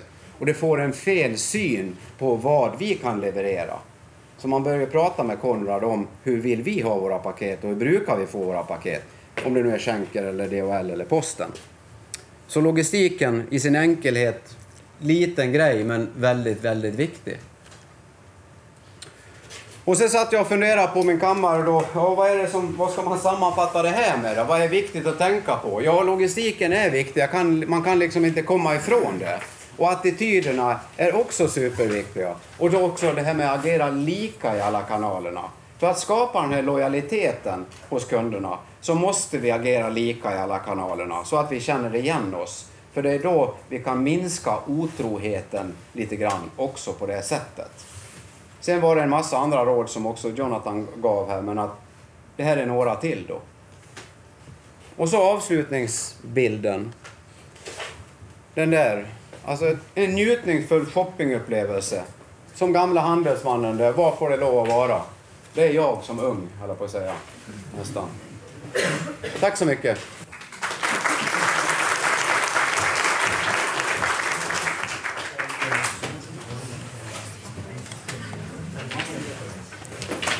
Vi har några frågor till Arne innan vi fortsätter. Är det någon som... Jag är mest spänd på e-barometern. Ja. Just det. Okej. Arne? Ja.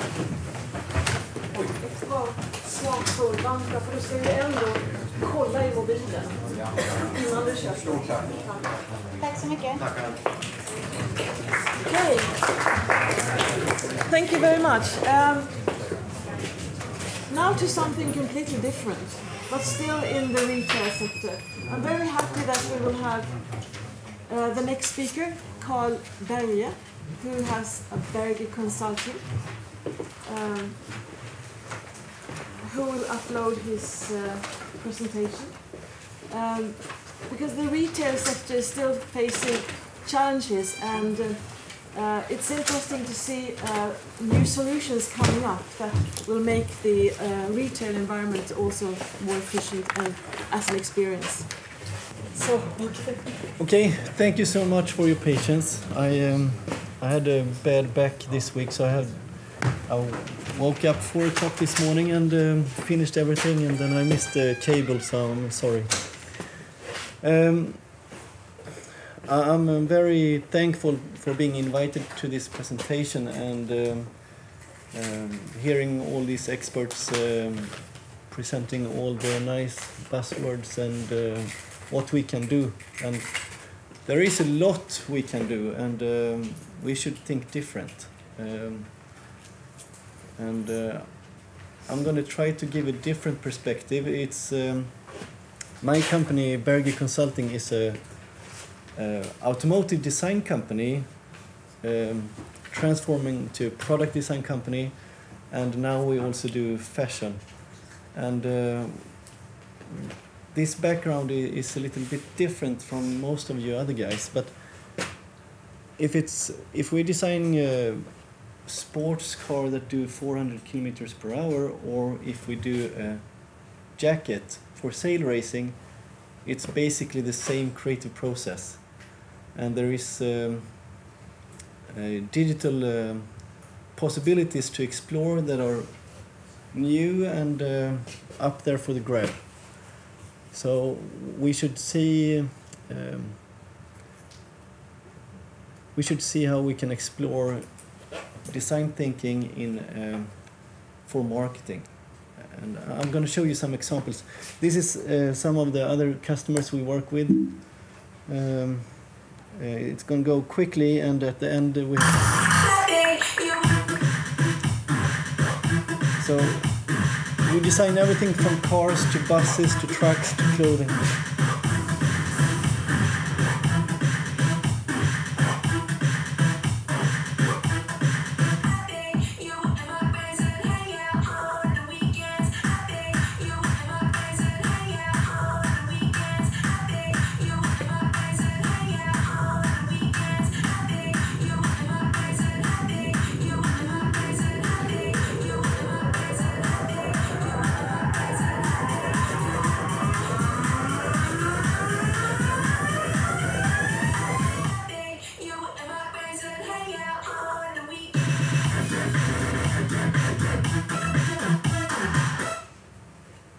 Okay, so I've been working in this industry for a long time, since I graduated here at Högskolan in Borås. And I started at a software company, and we basically, within 5 years, we got all automotive customers in the world as customers. And we digitized the process, how you develop a car. So basically we could take a car and visualize it as computer games are working today and show the car before it existed in real time. So designers could, instead of waiting for several weeks to see the car, they could instantly see how the next car is going to look like. And on streets and driving on Nürburgring and all this. So this process within the car industry is extremely developed. Now it's time for the fashion industry to start using these tools, and it's happening. We have major companies like Adidas is one of my favorites. They've been working with this for more than 7 years. SIIR is coming in to look at this, how they can virtualize their process. I'm going to go very quickly into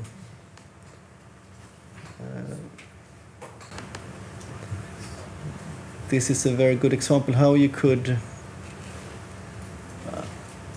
I'm going to talk about this a little bit before I play the movie. So Adidas, the design department at Adidas, they took them 2 days to do a physical prototype of a shoe, and that's quite good because they have a small shoe factory next to the design studio. They can go out there, okay, I want this type of sneaker, and they do it within 2 days, and it's like a real nice shoe done in the right way. They didn't accept that. That took too long time. So they did a CAD model of the physical shoe.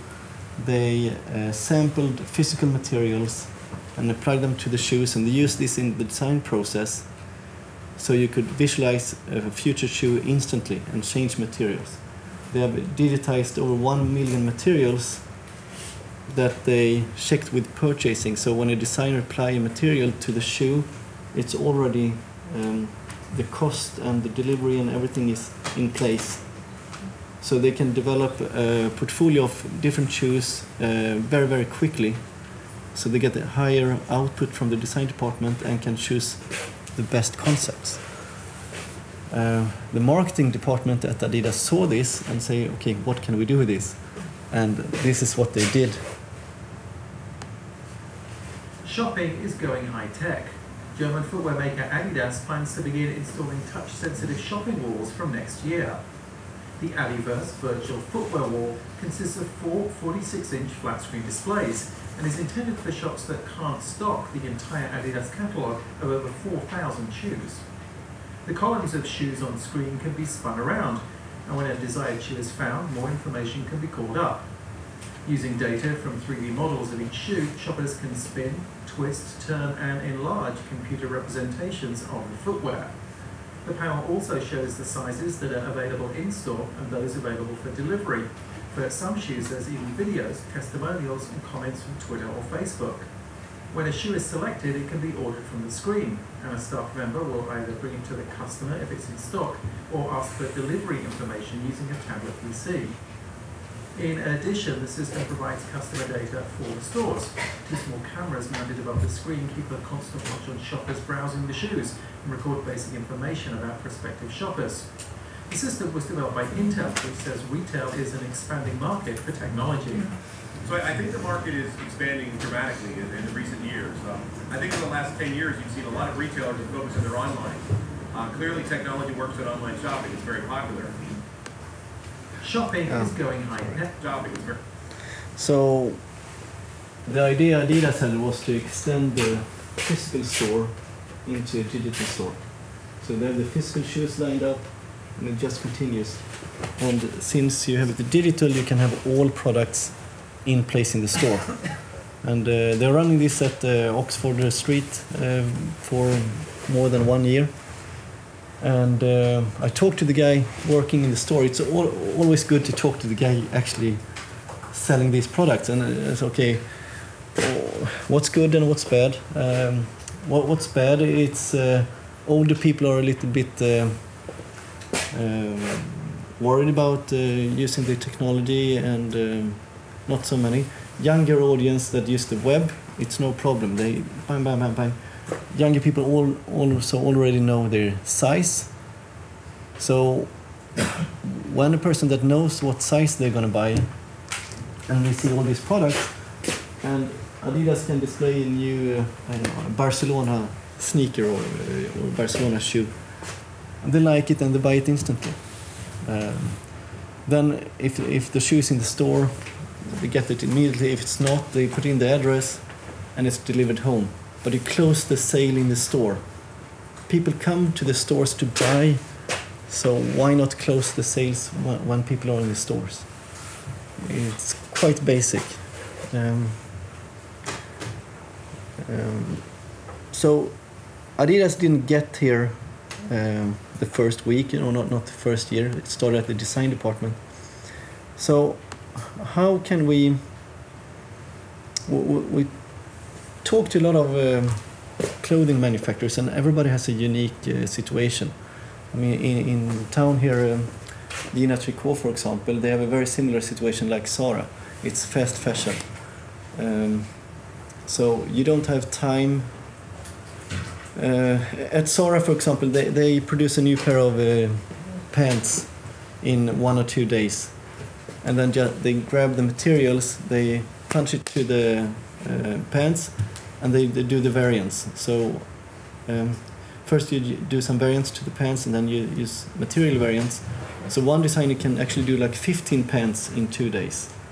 It goes very, very quickly. And then you don't have time to fiddle around with the computer because the face is so fast. So to be able to have these tools, we need to get the clothing in a digital format. So we developed a technology where we can take pictures of clothing, and then it creates a 3D model out of those pictures. And when you have the 3D asset of a clothing or jacket or a t-shirt, you can use it on the web, you can use it in stores. Just like the 3D model on the shoes they were spinning around. Okay, tack. So I'm going to show a little bit how it works with shoes.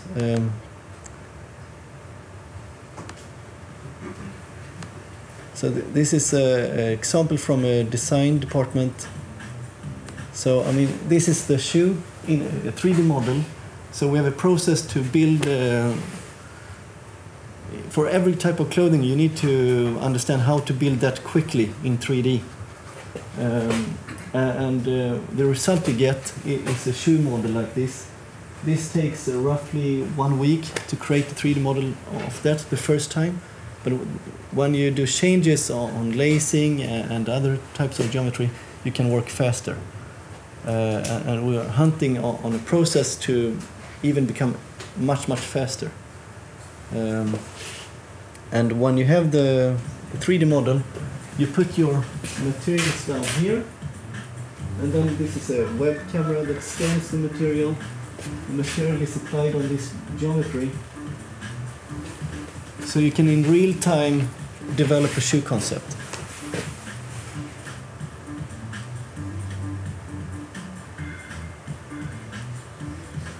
So it's like the tailor-made store, but tailor-made store is old.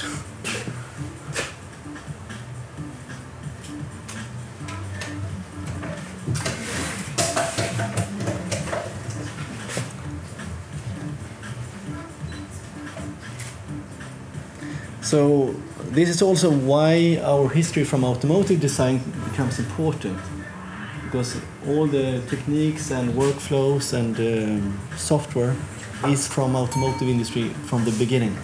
Now it's a new industry.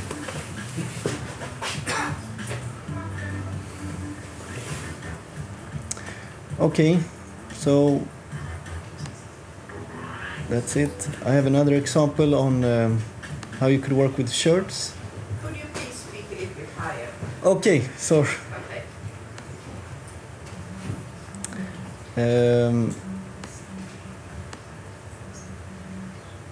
We do like this.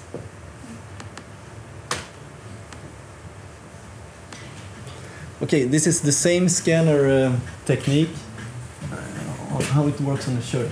So we go out from the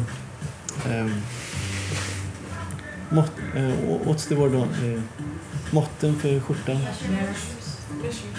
Yeah, we use the measures that you use for to produce the shirt, and then we can simulate the shirt, and then we can apply the materials.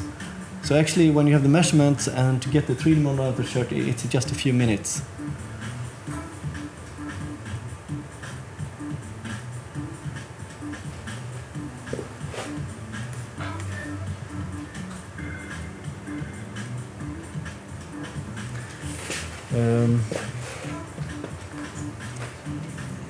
So, I mean, this is a lot of technology, but I mean, how can you use how can you make money out of this? Usually, when we talk to customers, we're starting quite quickly to talk about how many % we can increase revenue, and that you very, very quickly get big numbers on profit in the company. Hugo Boss just did a project where I'm going to show you this.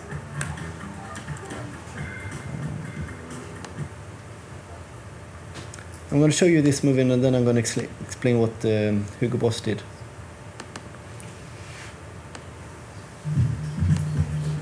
So this is from this year in Munich. All the automotive experts around the world are gathering, but also fashion people are coming to this meeting. Technology becomes visible. Is there a place where experts meet and showcase 3D visualization at its best? Yes, you're in Munich, where the RTT Excite 2012 took place. Here is where 900 participants from all over the world found their individual solutions. Industries ranging from automotive, machinery, consumer goods and fashion shared their ideas and visualization trends. Not really sure what I would see, came in and saw how easy and how far the technology has come, and now I'm going back with a totally different perspective of how Coach could leverage this technology to really drive forward in our business. 60 demo stations, 6 theme lounges and about 40 high-level presentations converted this event to one of the world's leading summits of its kind. You have to know there is never really time to do things. This is have you seen the movie Tron? This is the designer that created all vehicles inside in Tron. So maybe I've said quite cool motorbikes. Okay. Cycles on cars getting shorter too. But in film productions, it's a very stressful business. And just double checking your 3D models with real reflections on it, that is a wonderful time we are living in. During 2 days, RTT and its partners not only presented. Okay, here it is. So this is a mannequin and it has 3D clothes on him. We're still working on the quality, so it looks like a real human being. And that's tricky, but it's getting much, much better for every 6 months. It's improving quickly. And Hugo Boss did a project with this, so they digitized their catalog with pants, shirts, jackets, ties, and accessories. And what they learned was that people start to develop a, what do you call it, lookbook. So when you go to store today, you go, okay, these pants with this jacket with this shirt, and you go to the changing room, you try it and you look it on. What they're trying to get people is to stay in the store or online and develop your lookbook. And they measured a big improvement on accessories sale. So exactly like when you sell a car today, you try to get someone to buy an Audi A6. You get them into the website, you choose the different packages, the accessories, and the price increase quite a lot. In clothing and in retail business, you can sell that extra scarf or a watch and increase the sale, how much cash you get from that customer. And it's still developing. It's mostly high-end fashion brands that are focusing on this. It's lower-end brands are not taking part of this at this moment, but we don't see why not. So another thing is when we digitize the design process, we could, when you go to an online store today, you buy from images. We can create those images in fake before the product exists, and then we can sell it to the customer. And if we did a targeted send out to a specific audience, we could measure what clothing they are buying, and in that way we can manage our production. So we produce a large amount of units on the clothing that people want, and the clothing that people don't want, we produce less of, or we don't do that at all. And then we send them an email and say, like, sorry, we didn't produce this, but you get a voucher for 200 crowns, and go and buy something else. So, I mean, Hugo Boss, they even buy in their material in ahead of time, and tons of it. And then the designers start designing the clothing, and then they get a lot of extra material that are never used, and they just put it in the trash bin. And they are high-value fashion brands, so it doesn't matter so much. But from an environmental point of view, it's better to sell the stuff people want to buy, and for the correct price, than throwing it away or sell it on sale. Sale is forbidden, and companies that sell products on sale, they've done a mistake. They shouldn't do that.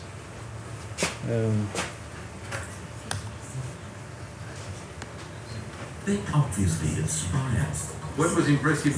Those virtual environments, because they're our product of our brain. Actually, our future perspectives. I think we're coming to wrap this up. We're also looking on iPad applications and how we can visualize things on the iPad. And this is very, very fresh. And what we can do is that we take a picture like this. I'm going to show it to you later. Imagine this being your sofa table at home. And then you have a printout.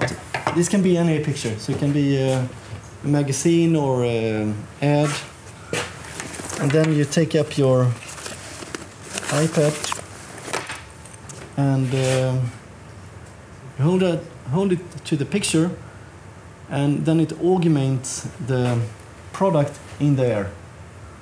So basically you can see the shoe or the jacket in there in front of you, and when you move it, it looks like it's in there. And you can also use this technology on ads, so you can do be very concrete. If Gina Tricot would on their signs, like download the Gina Tricot app and point it to this ad, you could actually get stuff out in the air in the cities, and people go around it. You can put stuff in the stores, and people take their iPhones, and they will see products in there. So you could do a specials, and since everything is digital, you can ship it instantly to all stores. But you have to see this to believe it. But it's we're looking into all these different technologies and use them in the best way, and to increase sales. It's I'm sorry, but it's usually in companies it's all about money. And what we can do is to do it in a professional way, so we get the customers to buy better products, and that they value their product so much so we can increase price. And our philosophy is to have as a high price as possible, because then the customer will value their product and they will not buy 15 or 20 different pieces and throw them away. So, or you choose that strategy to sell them a lot of stuff because you make a lot of money on that. But if we can use this technology in good ways, we're going to get a big change in the customer behavior. So, thank you very much for your time. And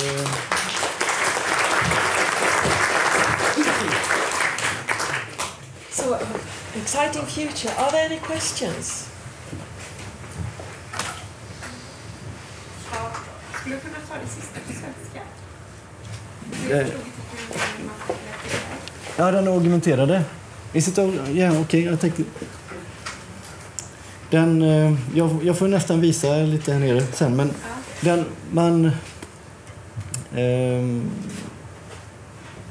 vi gör ju produktkonfiguratorer, att du kan liksom konfigurera upp din bil eller ditt klädesplagg och sånt. Men det är ju på vanliga skärmar, platt så. På en skärm i butik eller den biten. Men... Nej, men... Den här lappen här, det är en McLaren P1 som McLaren släppte på Parismässan för ett par veckor sedan. Och när man använder den här appen så ser man bilen i luften framför dig idag. Så att om vi hade haft ett större papper så vi hade kunnat haft bilen i skala 1 till 1. Då kan du gå runt bilen och kolla exakt hur den ser ut. Och du hade lika väl kunnat göra det på klädesplagg, så jag hade kunnat ta SIIR Racings nästa kollektion. Ställa upp den på soffbordet hemma så kan du kolla hur jackan ser ut. Du kan visa features om liksom, tekniska detaljer, varför den här jackan är så bra. Och precis som föregående talare, när vi utbildar våran konsument på just våran produkt, då är det mycket större chans att de köper och värdesätter det priset vi vill ha ut från produkten. I think you can all pass by. You can see that digital you can try it and say what you think. What I see here on this paper is just a sketch, but I see a red car on that table. So but you really have to... Zoom in, please. It's amazing.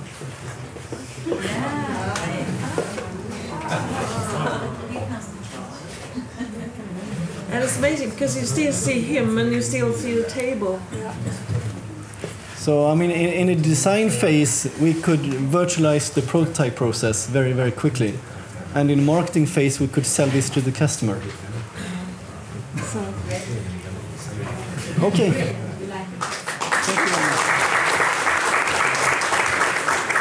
So you have to see it to believe it. You had one question.